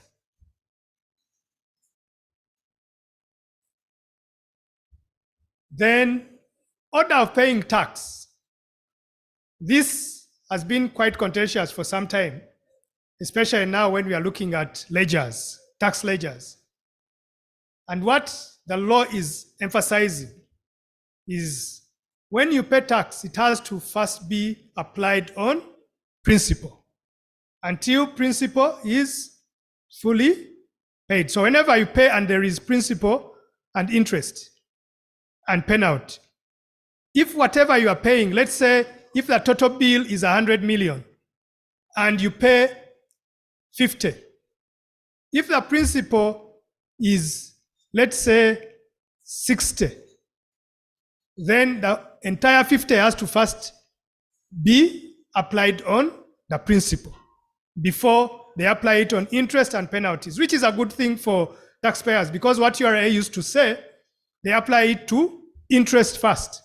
So for taxes like VAT, if you apply it on interest first, then that means this will continue compounding. Or even for income tax, if you apply it on interest first, then your principal remains outstanding and it accumulates more interest, because it is not compounded. So at least this is good for the taxpaying community. Then there is a provision which probably we may have to take advantage of, but the time may be short. They are saying if you have a liability as at 30th of June 2023, and that liability, you are able to pay it by 31st December. Any liability outstanding as at 30th June 2023, if you will be able to pay it by 31st December, all penalties and interest will be waived in full. If you are only able to pay a portion of that, then they will prorate the interest and penalties based on what you have been able to pay by 31st December. So this is something which we need to plan and take advantage of and try to see that we get our cash flows to take advantage of that incentive.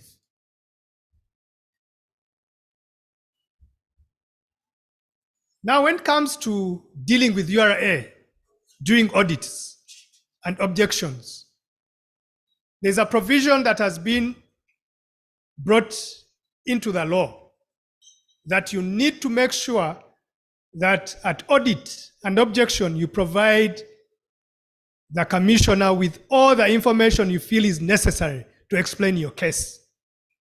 Because if you do not, when it comes to alternative dispute resolution, you will not be allowed, or objection, you will not be allowed to table in new information unless it is relating to more than 3 years back, because generally the commissioner, according to the law, is supposed to make assessments up to 3 years back, additional assessments. So since probably some cases may go beyond the 3 years, if the commissioner is handling a case which is more than 3 years, then in that case probably they may allow you to table in that. So that means we need to be more vigilant when we are dealing with tax audits to make sure that all information we feel is necessary to explain our case is provided. Then from an excise duty perspective, I just want to highlight that this actual act has not been, we have not seen it. However, there was a bill and the minister has indicated that these provisions probably are going to be passed into law. One, removal of excise duty of US $9 million cents per minute on incoming internal calls originating from Tanzania. That has, which means probably the regional calls to Tanzania are going to become cheaper. Then the size of investment capital required for an investor to benefit from excise duty exemption on construction materials has been reduced from 5 million to 50 million, from 50 million to 5 million if you are Ugandan national. And for foreigners, this has been reduced to 50 million to get that exemption. Then excise duty on mineral water, bottled water, and other water purposely for drinking has been imposed at 10%. This has been contentious, and probably this is one of the reasons why the excise duty bill has not, the act, we have not seen it, but the minister has indicated that is one of the provisions that is expected to be within the law. So finally, looking at some aspects about changes from the region, Rwanda is very forward-looking. They're zero rating VAT on electrical vehicles. They're zero rating excise duty on electrical vehicles. the period claim, a refund claim for VAT has been reduced from 2 years. So if you have an invoice, originally you could have an invoice up to 2 years and you could claim. Now they have reduced it to 1 year. In Uganda, last year it was reduced to 6 months. So in Uganda, you cannot stay with an invoice before claiming it for more than 6 months. If 6 months pass, then you forfeit. Then Rwanda is looking at reducing corporate income tax from 30% to 28%. And they're saying in the medium term, they are going to reduce it to 20%. And they believe that one would probably bring more investment into the country. For Kenya, the key highlights, there has been a 35% tax rate imposed on income you earn above 500,000 Kenya shillings per month. So 500,000 Kenya shillings per month is about 16.5 maybe million Uganda shillings. So, and their rate is 35%. For Uganda, when you earn more than 10 million, you pay 40. So Kenya is better off than us. Then they have introduced a 3% contribution by employees and employers respectively to finance affordable housing projects. So that is still under debate. There's a hot debate, but that is a proposal that probably they want to get that money and build houses for the poor. Then exemption of exported services from VAT. For us here, exported services are not VATable, but now Kenya is zero rated. So Kenya is exempting them now. Then they have increased turnover tax from 1% to 3%. Uganda has tried to introduce turnover tax so far. We have parliamentarians have rejected, or Ugandans have rejected, but Kenya started turnover tax, I think, last year, and now they have increased it to 3%. So which means even if you make a loss, you may be taxed on your turnover. Then they have introduced 15% withholding tax on income earned by digital content creators. These are also targeting the digital or the electronic business. Then they have increased VAT on petroleum products from 8% to their normal rate of 16%, which means their petroleum products are going to become more expensive. Key highlights from Tanzania, I'll just pick one.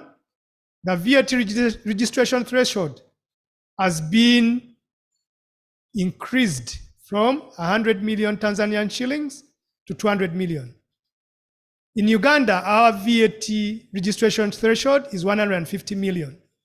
100 million Tanzanian shillings is almost 150 million Uganda shillings. So now, at least for them, they have gone to 300 because 200 million Tanzania shillings, about 300 million.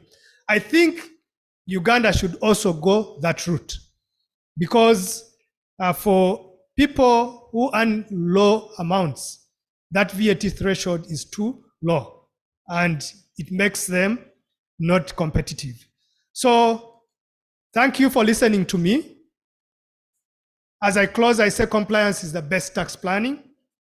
And as such, knowledge like this is very key for us to know the rules, our obligations, and our rights. So thank you. A stronger round of applause. I'm pretty sure many of you are wondering, will this generate 4 trillion?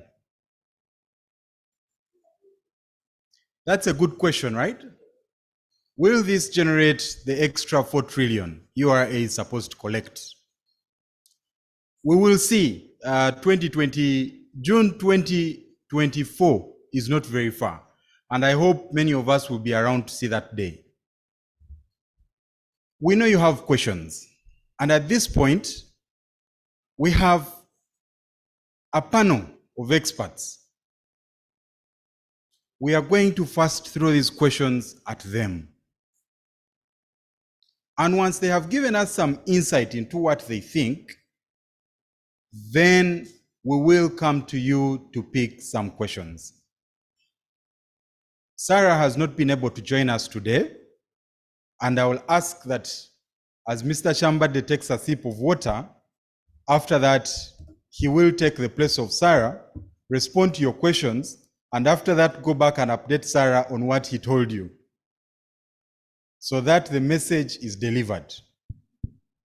So allow me invite our panelists for the day, and I will start with Dr. Muhumuza Fred, who has already been here. Please come and take a seat. Feel free to choose whichever seat you prefer.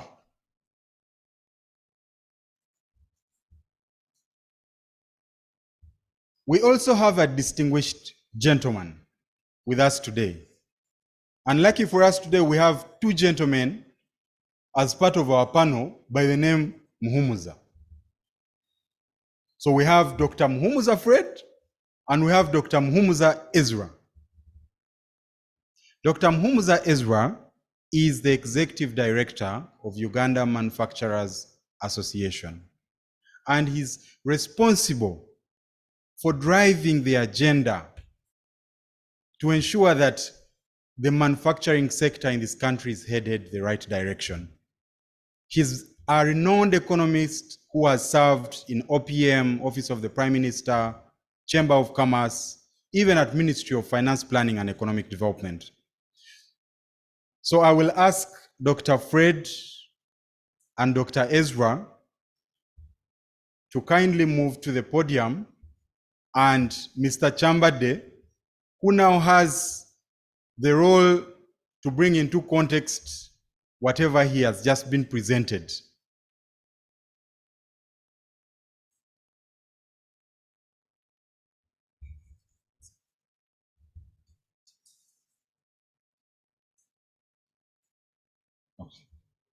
Okay.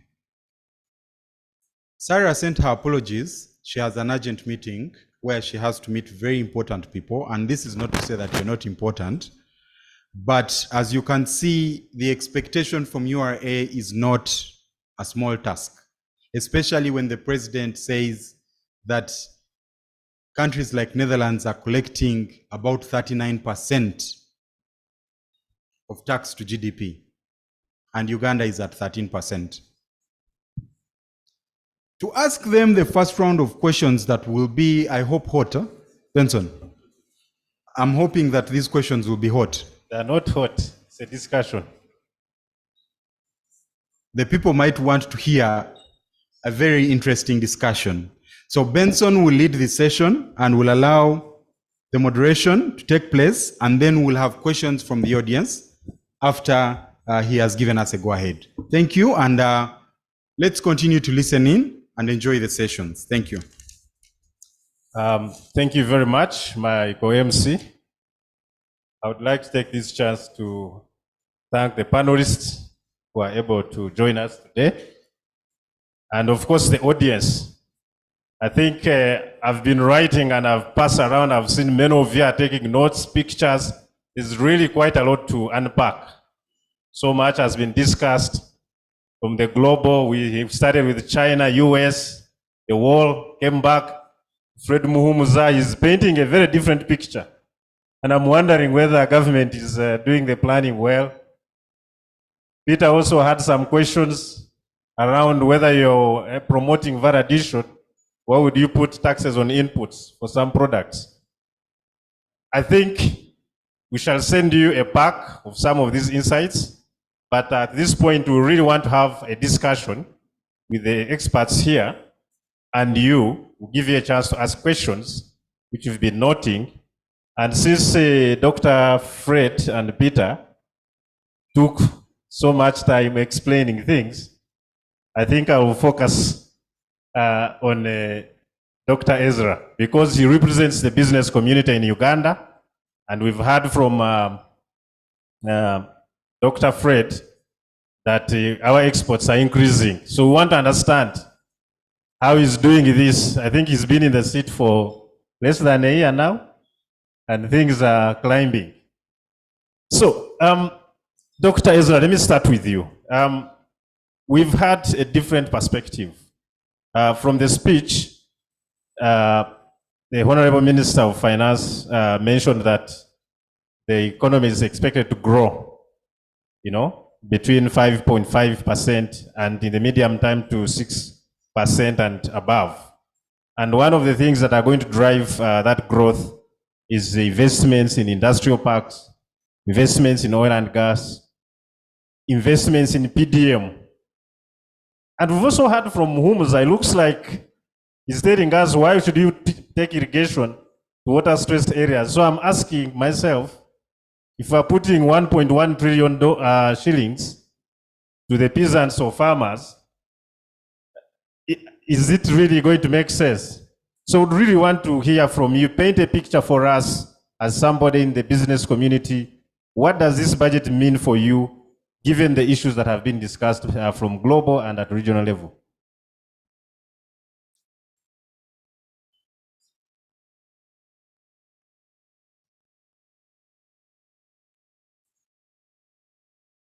Yes, thank you, Benson, and the audience at large.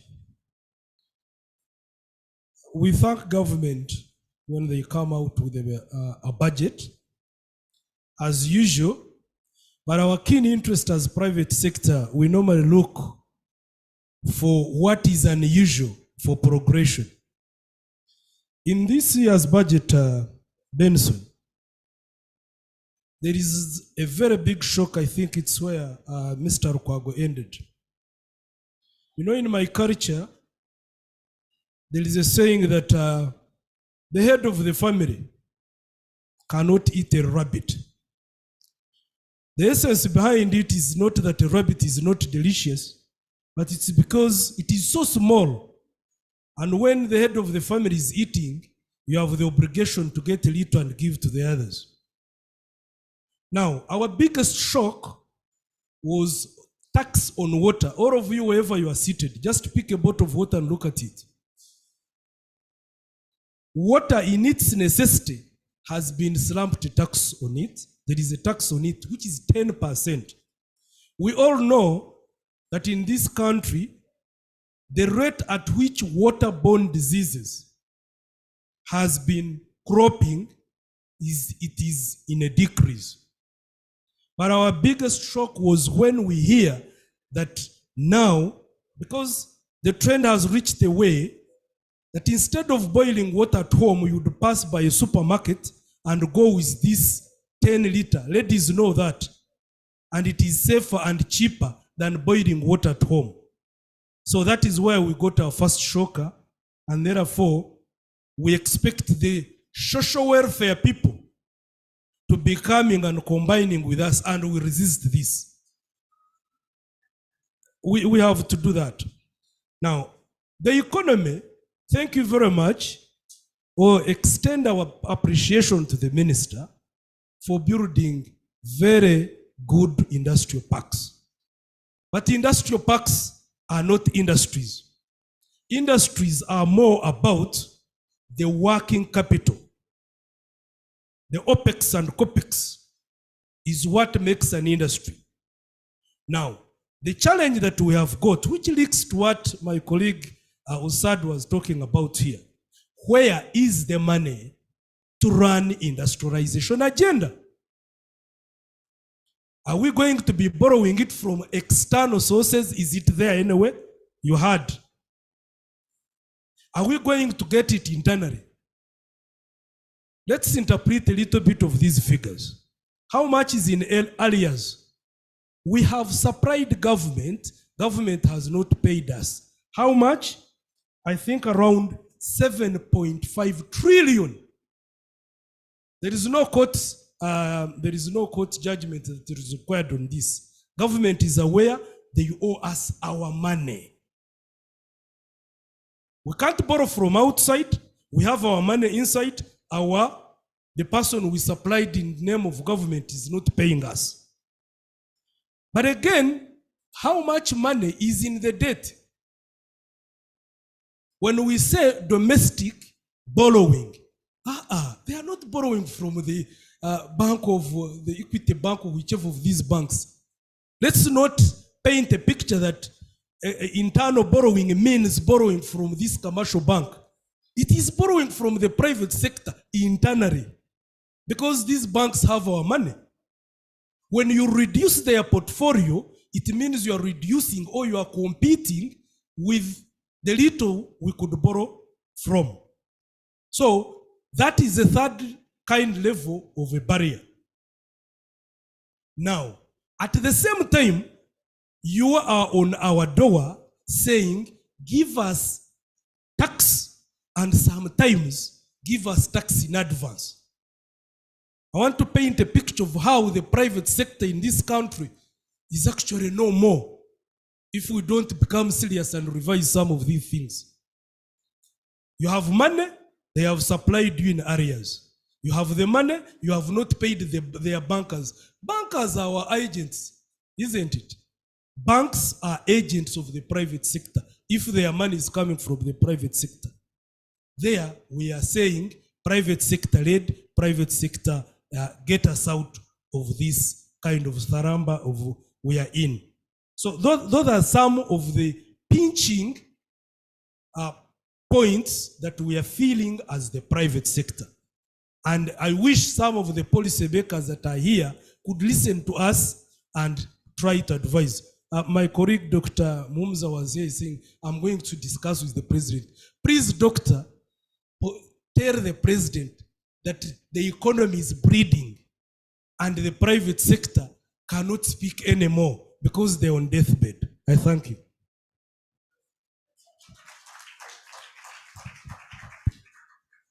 Thank you very much, Dr. Ezra. I think we should be inviting economists more because they really bring the message home. And again, you're raising a couple of points, around, milking the cow that is not fed well. And I think Dr. Mumza told us that the ponds are dry. And we all know that our cabinet is made of fishermen. So I don't know what they're going to fish. And at this stage, really, I would like to bring in Peter. I think the key message that I'm hearing, the tax is high. People are feeling the heat. Government is competing, with the private sector to access funding.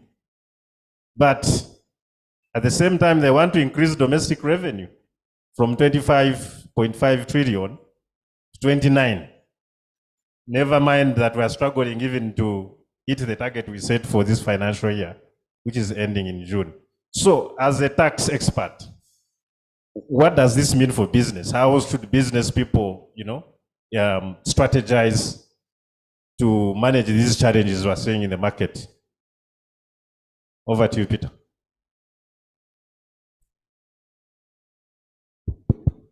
Thank you very much, Benson.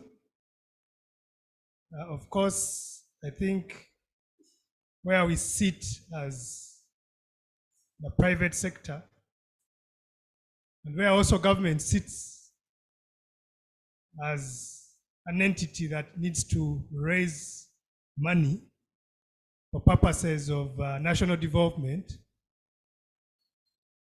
the balancing of that is tricky.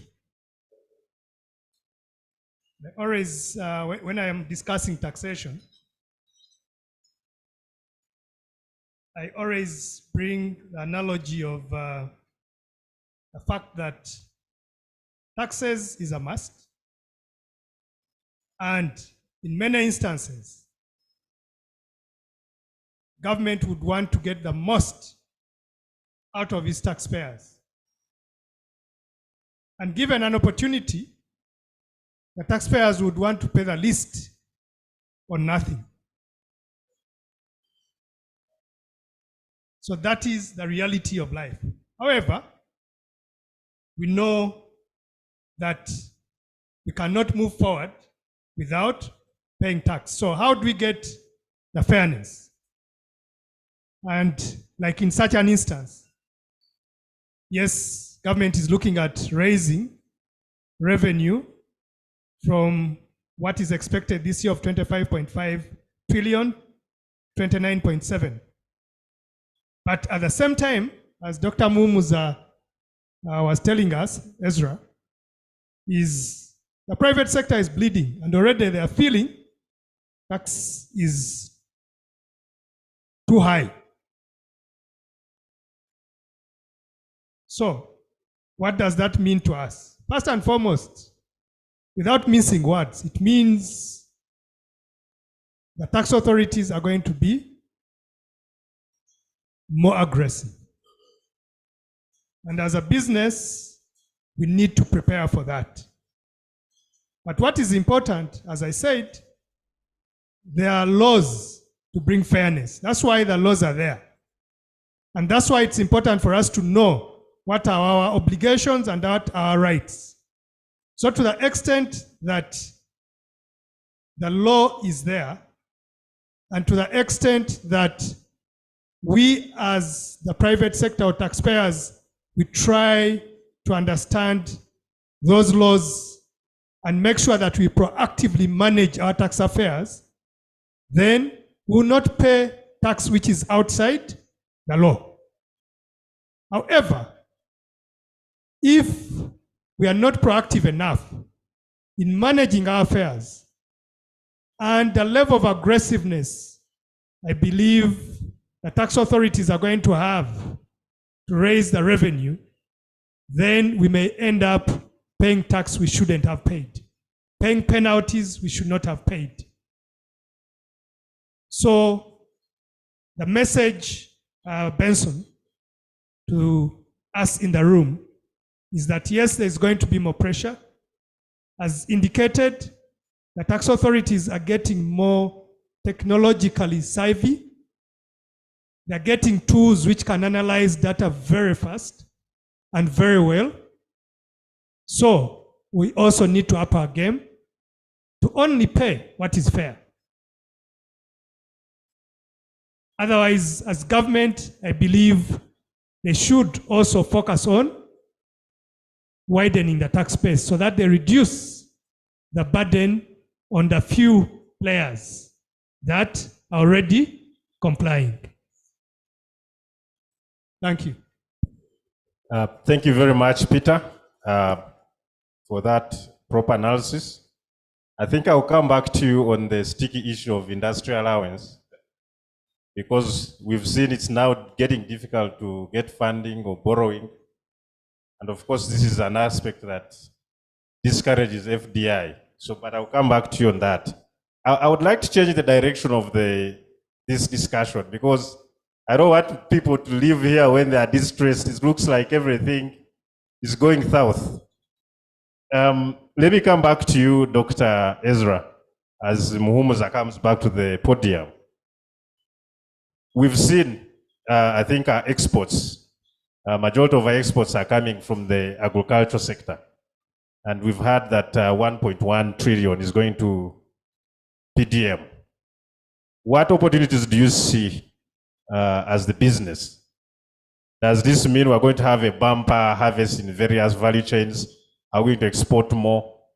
I think Fred Muhumuza told us South Sudan has got money, funding to purchase goods. I want you to talk about the opportunities you see given that funding that is passed in the budget.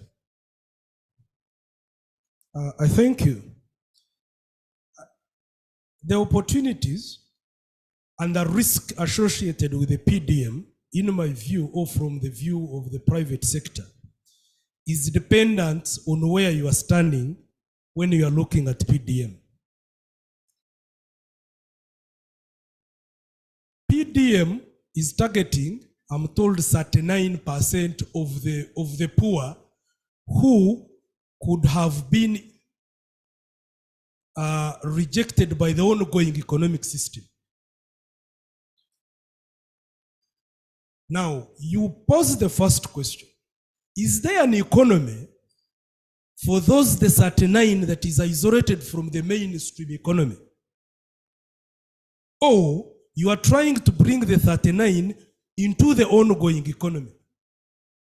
Now, if you say, I am targeting the 39 and that's an independent economy, we thank you very much and we wish you the best.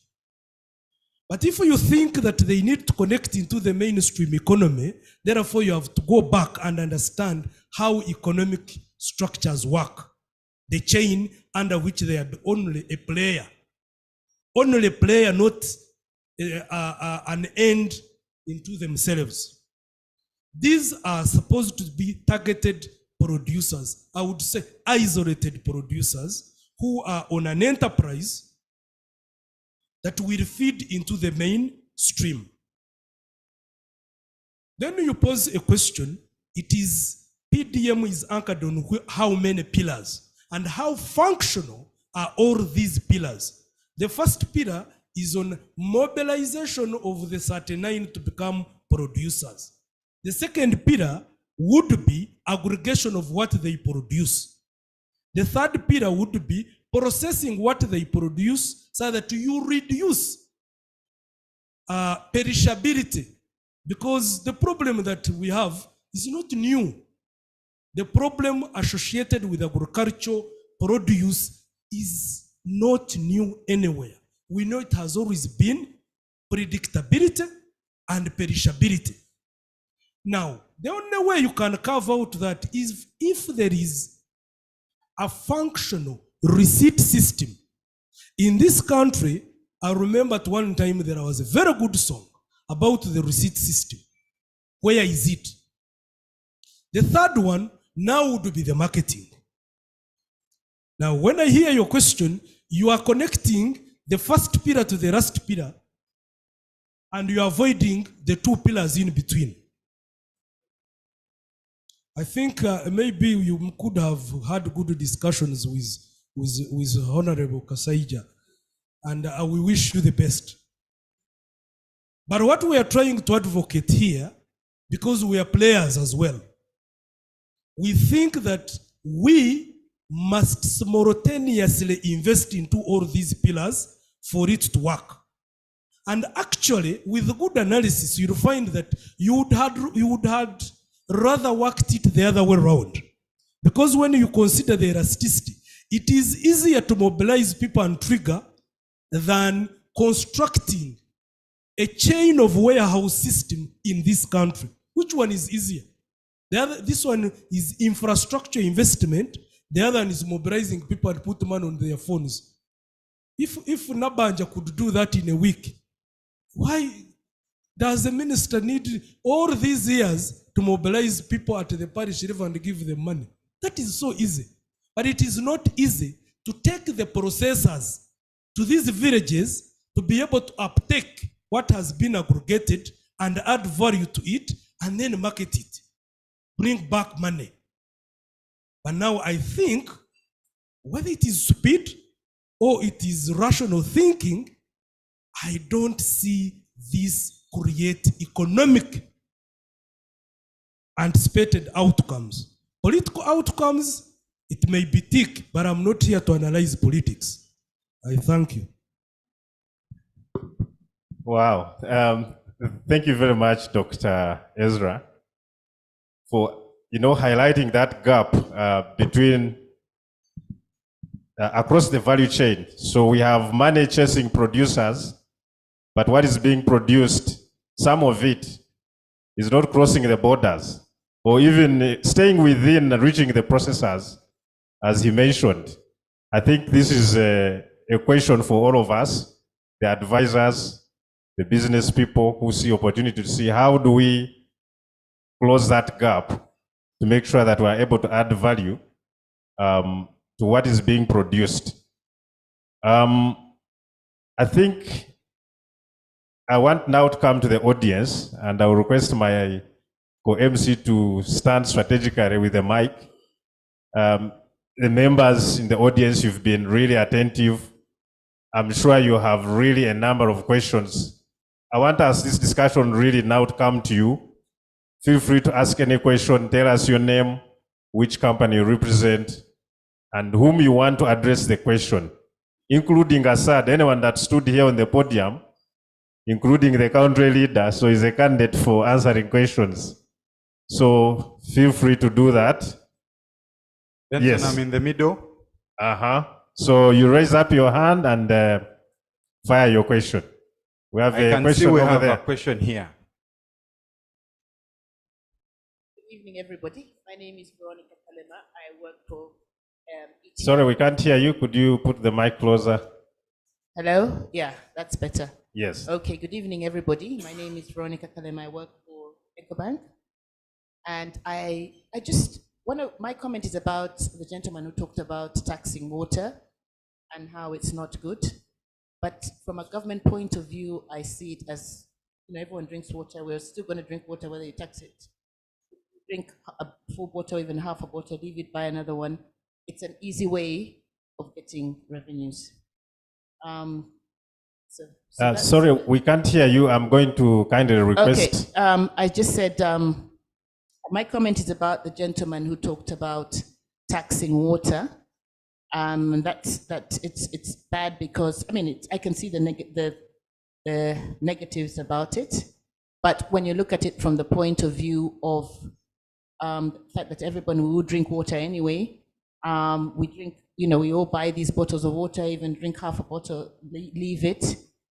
It's good revenue for the government. It's easy revenue for the government. So that's just, that's just a thought that came. So if I was a government, I would put tax on water. Okay, I think we can take. Benson, she says it's easy tax. Yeah. So, the panelists can tell us. Okay. Why not? Great. So I think we can take a couple of questions, like 4, and then have the experts respond to that. And Dr. Fred Mumza, welcome back.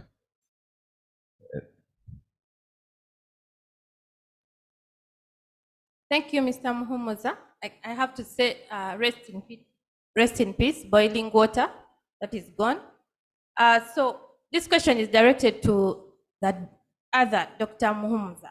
I hope the first Muhumuza is a doctor. We have 2 Muhumuzas. There's one on my. One is a doctor and one is a mister. So They are both doctors. So one on my left is Dr. Fred, and his namesake is calling him senior. On the right, he's Ezra. Okay, so the first comment was to that Dr. Muhumuza Ezra on the other side, that I think we can all agree that once they start taxing boiling water, that will be rest in peace. But now, my other issue is to the economist, that one of the key objectives of the socio-economic transformation is keeping Uganda as a preferred investment ground.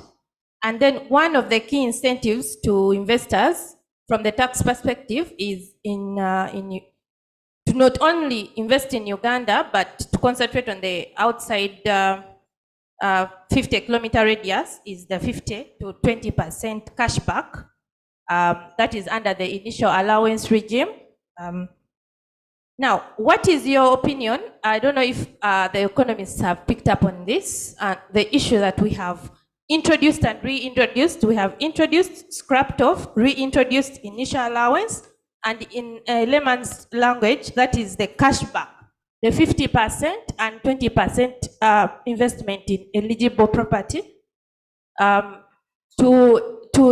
to attract investors to invest in the 50-kilometer radius outside Kampala.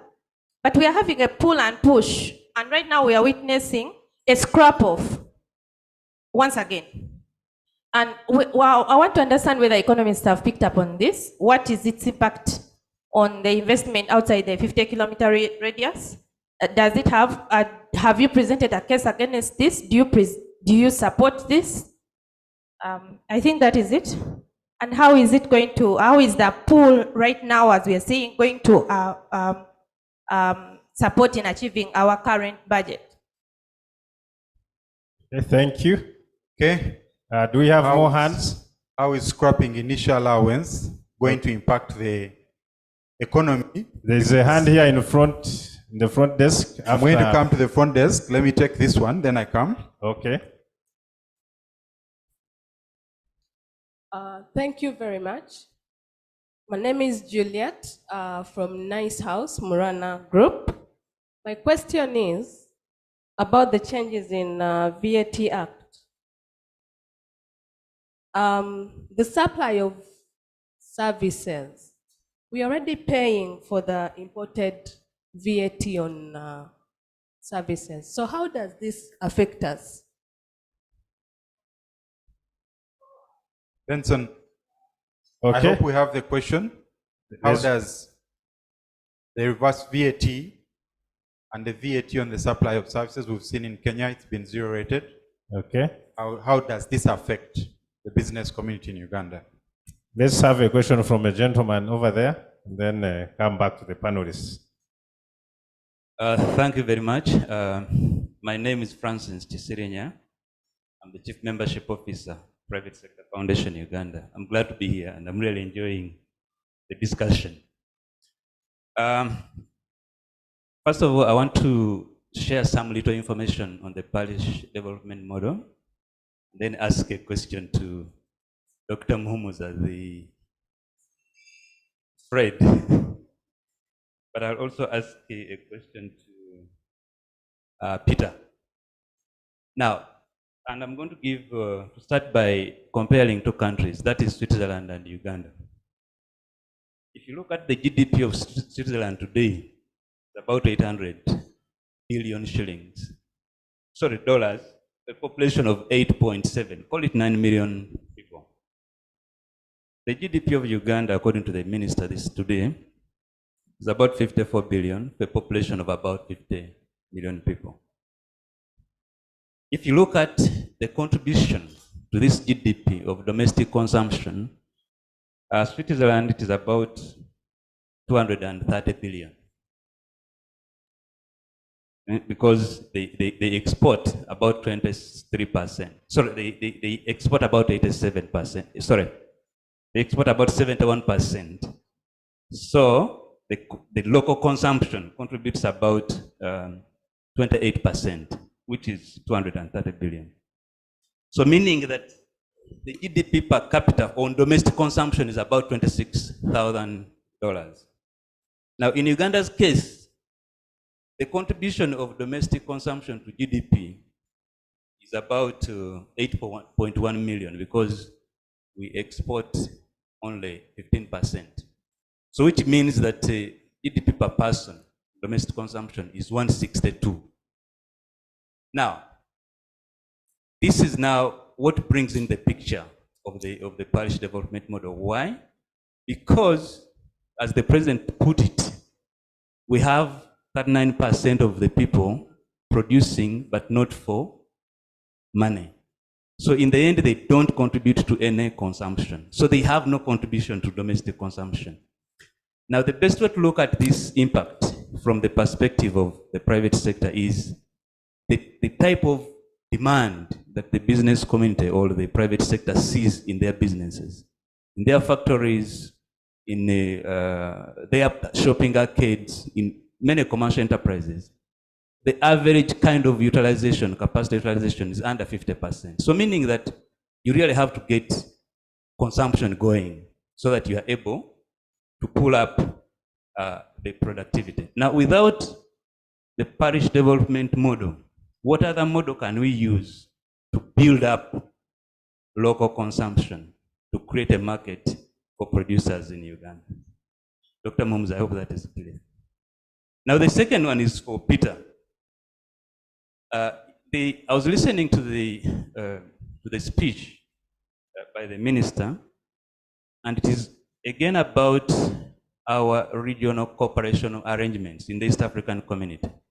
So the minister indicated that they have introduced a 50th band on the common external tariff. Now that 50th band, so for those of you who are, okay, all of you know, but maybe for purposes of putting some information on it, the 4 bands are 0 for raw materials, 10 for intermediate products, 25 for finished goods, but not available within the EAC region, 35 for those goods that are available in the EAC region. Now the 50th is they are introducing a tax within the EAC countries to protect domestic industries. Now I'm just wondering, Peter, I don't know whether you are privy to the specific information about that. Do they have a rate yet for that? What is going to be the impact of this on Uganda, which seems to be gaining export ground within the COMESA region? because to me it appeared like it is targeting Uganda. You know, if I have this very competitive milk, have this very competitive sugar, and another country is saying, oh, but I also have my own local market, isn't it going to be targeting Uganda? Thank you. Thank you very much. I think we'll pose the questions from the audience at this stage and come back to the panelists. And I think Fred Muhumuza, you've been away. We'll start with you to answer the question. And with that, I think connect it with the message you gave us. I think if I'm to sum up what you said, it resonates with a quote by Benjamin Franklin. And I quote, said that if you fail to prepare, then you're preparing to fail. So from your message, it looks like what government is planning to do has not been well prepared, because it is going this way, and yet they should be going the other way. So with that, let's focus, what can we do? Just like the gentleman also asked, what solutions do you see? Thank you. Thank you very much. Apologies, I had to step out. There was an emergency to handle, which has been successfully handled. I think there are quite a number of interesting.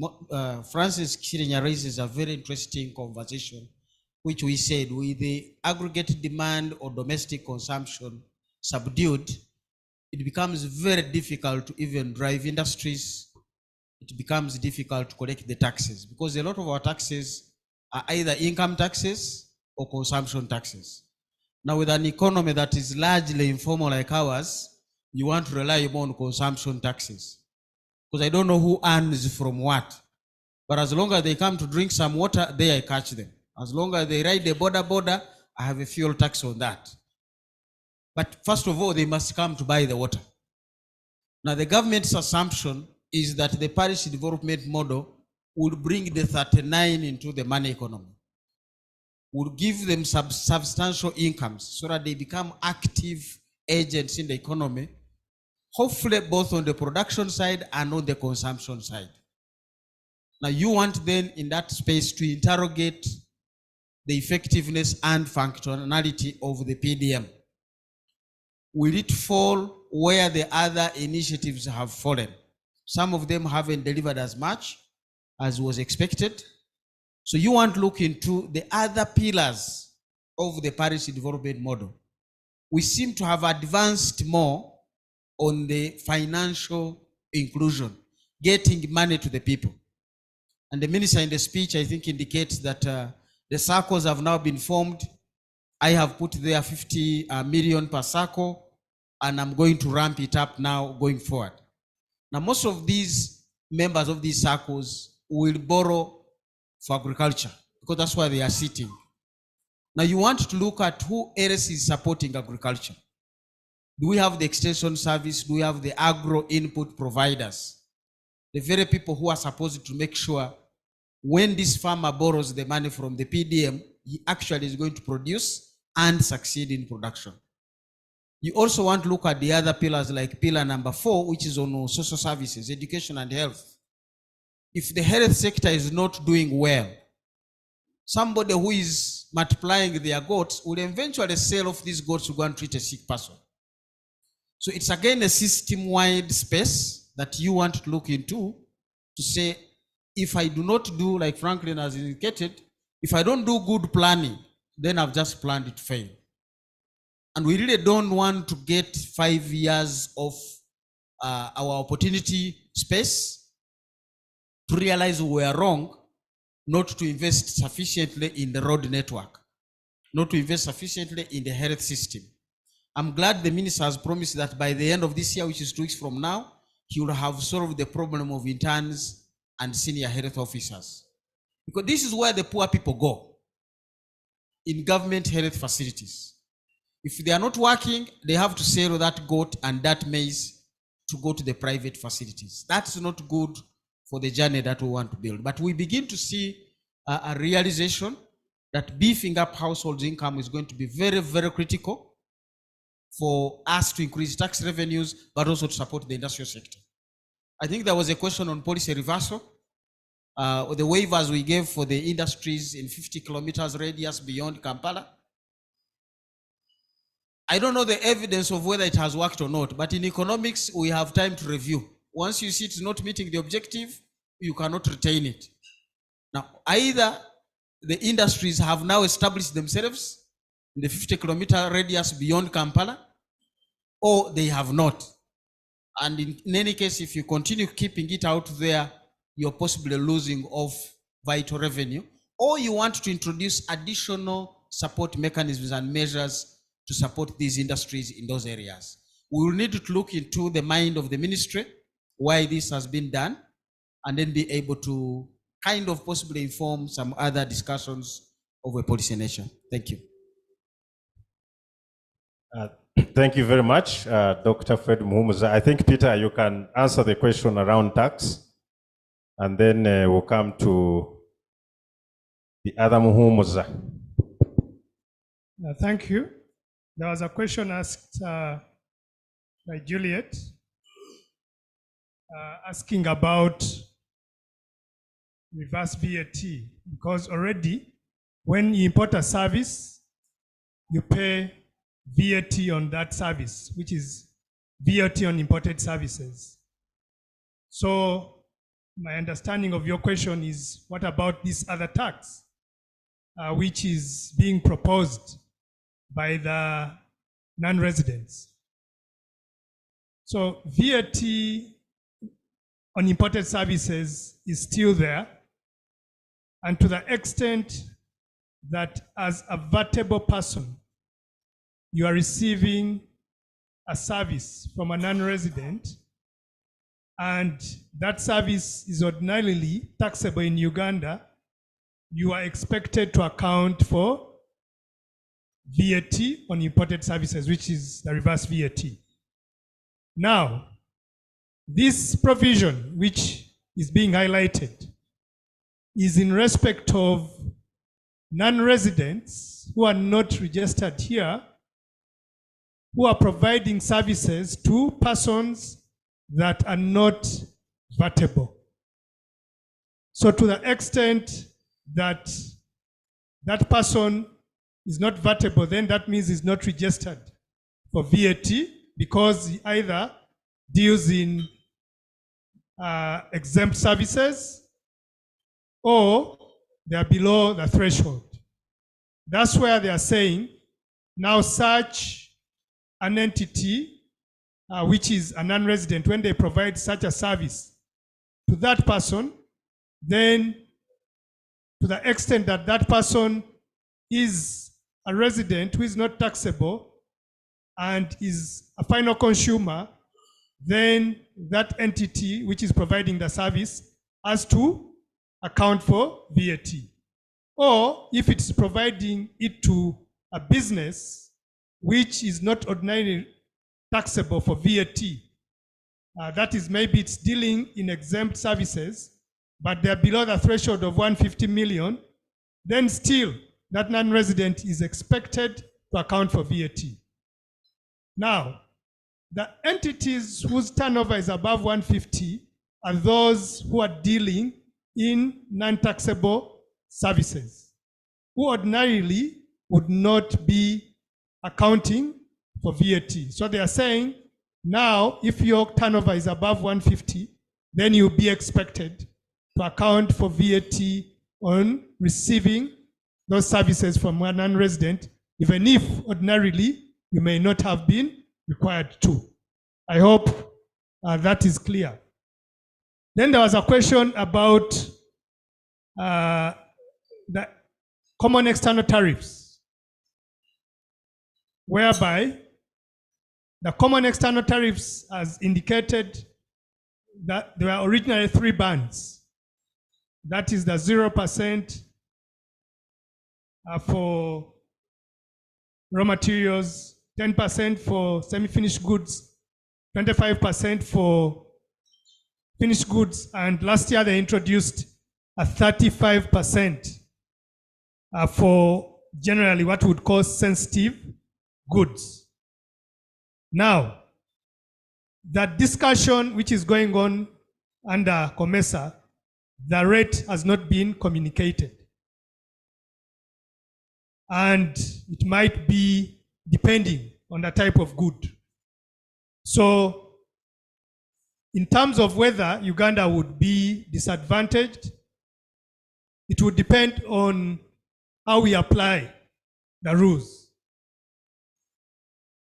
Because at the point when the discussions are being made, it is expected that we look at one, like for example, when you're discussing within the common internal tariffs within East Africa.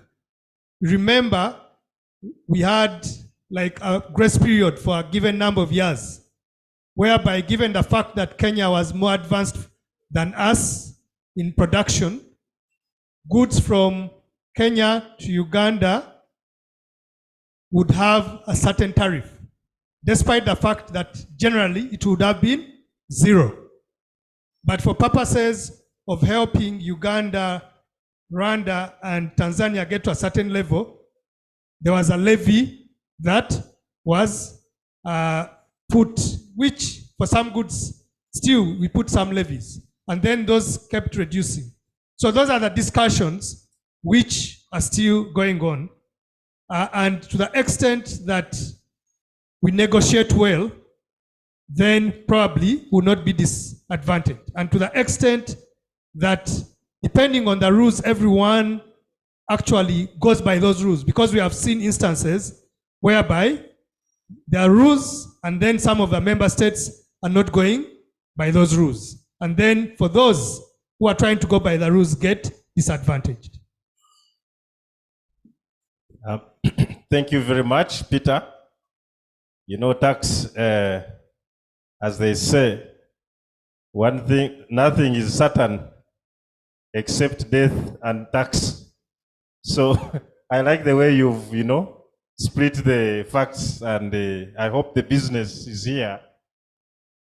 You've really picked something, because these policies are here to stay. It is certain. So come 1st July 2023, you need to be prepared if you don't want to prepare to fail.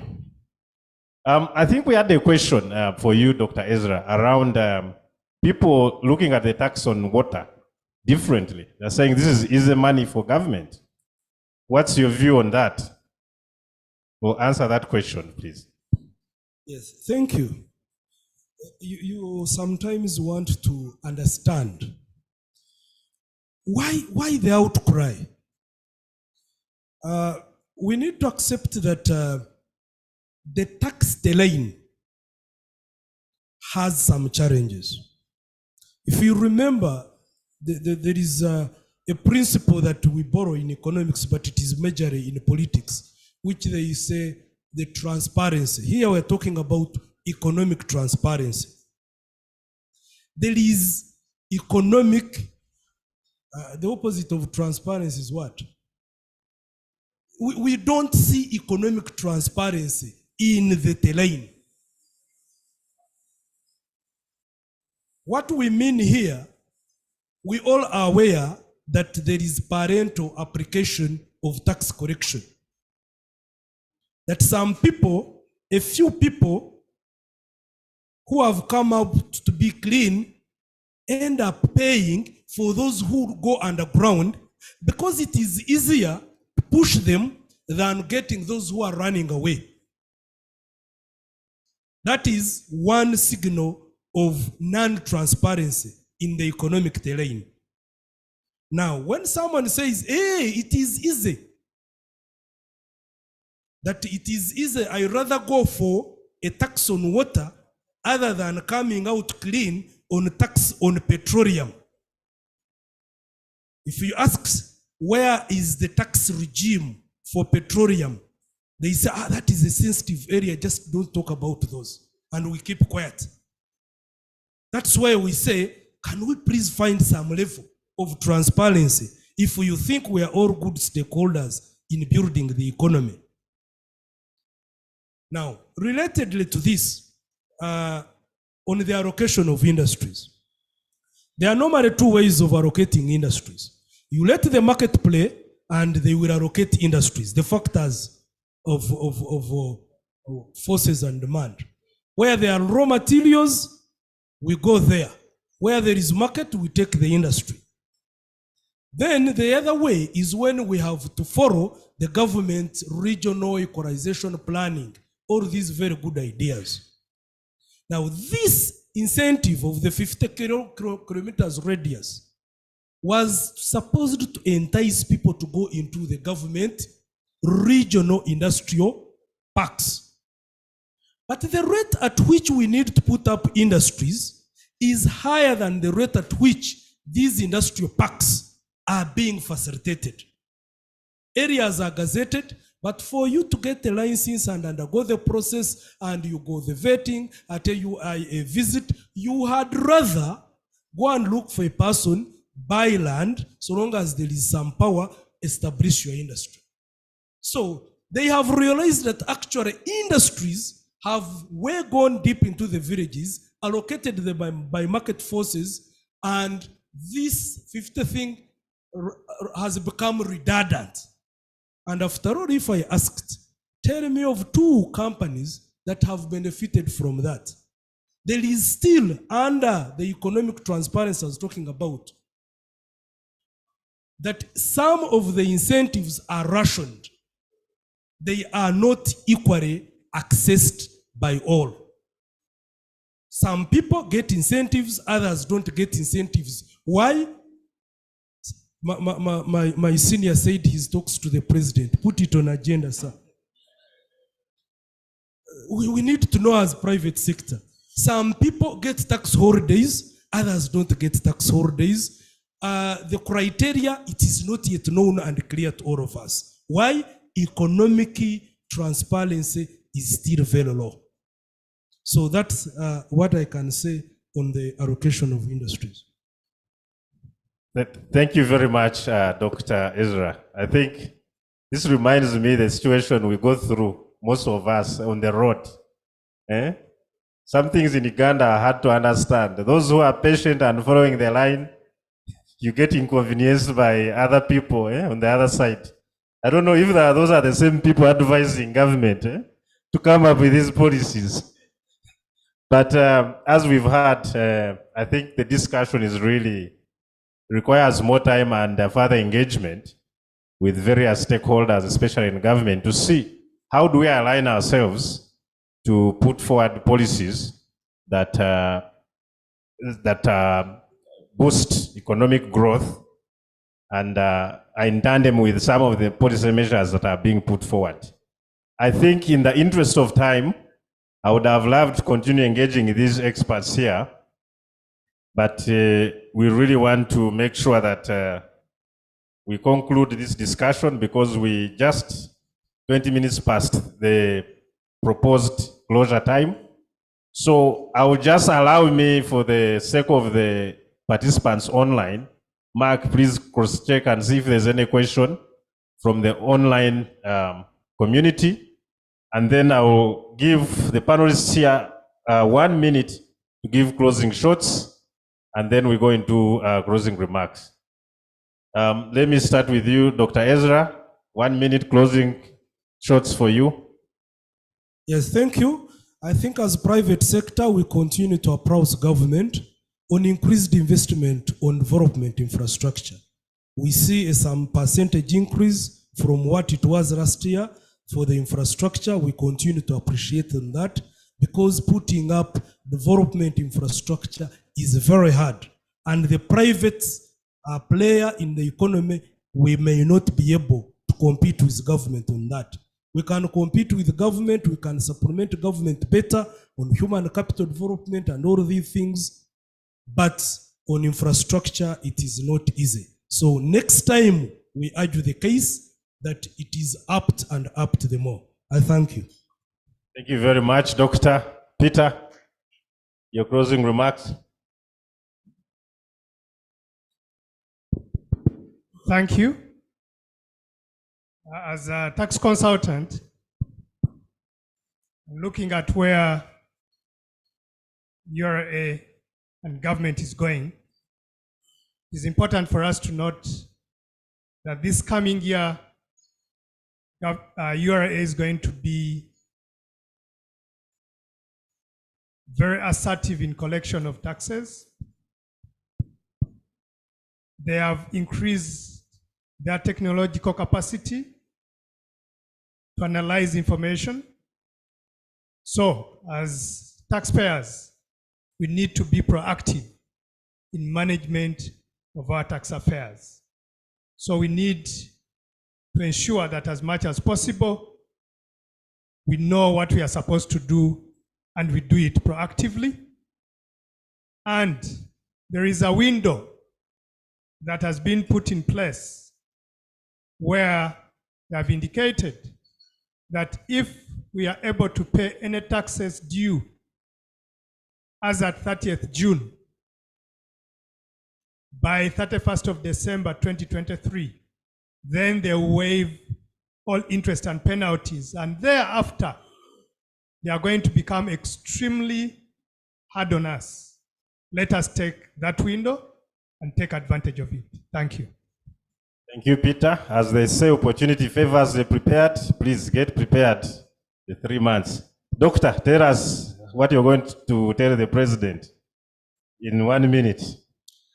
I think we have already said it. These conversations will certainly reach the president, and we have other conversations that are going to come. When I stepped out there, we were having a conversation with NBS, which I'm sure now the president in isolation has more time to listen to. But that said, we know how to get the conversation with the president. He has already asked for these conversations. A budget is estimates of revenue and expenditure, and we want to keep it to that. It's estimates. As the realities emerge, we want to keep the conversation going. Monthly reviews and quarterly reviews, both at individual level and at government level. And I'm very sure over the next 12 months, we are going to have a very good, candid conversation with Mr. Museveni and the rest of us. This is our country, and we can make it. Thank you. Thank you very much. Members, with that, join me in thanking our panelists for the great insights and the efforts they have made to be here with us. Thank you very much, Dr. Fred Muhumuza. Thank you, Peter, for stepping in on last minute. Ezra, thank you so much. As Fred has said, the discussion continues from here. Let's keep engaged. And now I'll hand it back to my colleague, Mark, to tell us what to do. Thank you. Thank you, Benson. And we will not even ask you to move because we want Mr. Edgar Singoma, the head of International Development Advisory Services in KPMG, to just thank us for spending this time interacting, engaging, and listening to these insights. Welcome, Edgar. Thank you, Mark. Thank you, our clients, our guests. The evening, indeed, you have made it for us. But before I continue thanking you, allow me to make a few 2-minute remarks.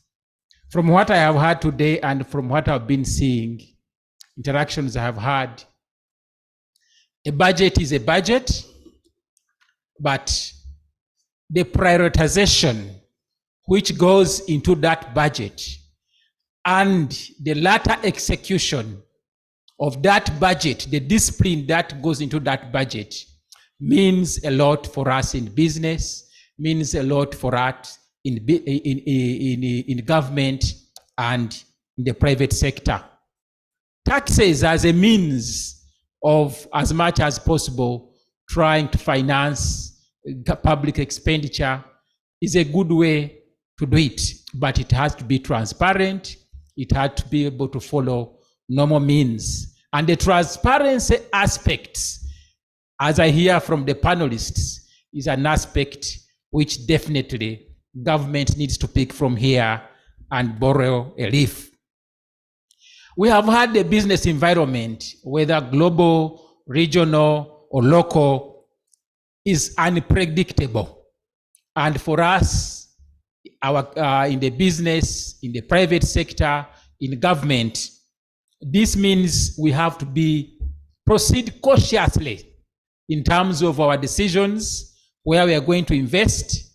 Because if we have got the geo, Assad called it the geo, econo what? That word you got, it means things are no longer going to move in a normal way. But Peter has told us, in such an environment, in a country like ours, Uganda, let us try as much as possible to be tax compliant, not only tax compliant, but all other laws and regulations. And to me, let us be positive. In every environment, however hard it is, there is always opportunity. I want you to be moving from here, seeing that there are opportunities, and when we meet again, we should be able to say, we have survived, we have grown, we have made it better, we have hardened, we have employed more people, we have made some money. So let this not be agonizing or what, but let's make it sure that we have the benefit which comes from this and will win. Allow me to thank our panelists. Thank you very much, Assad, Peter, Fred, and Ezra. Thank you, our moderators, Mark and Benson, for keeping us alive.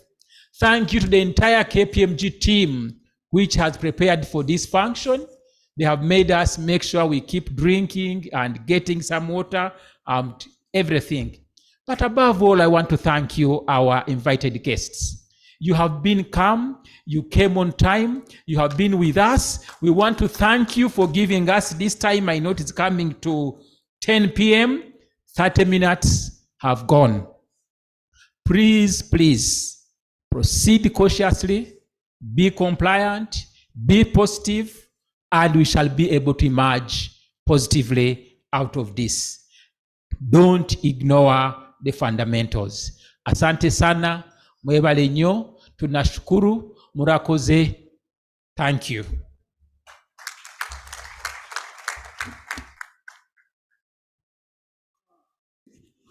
And We with still that, have some drinks, yes. not so? Yes.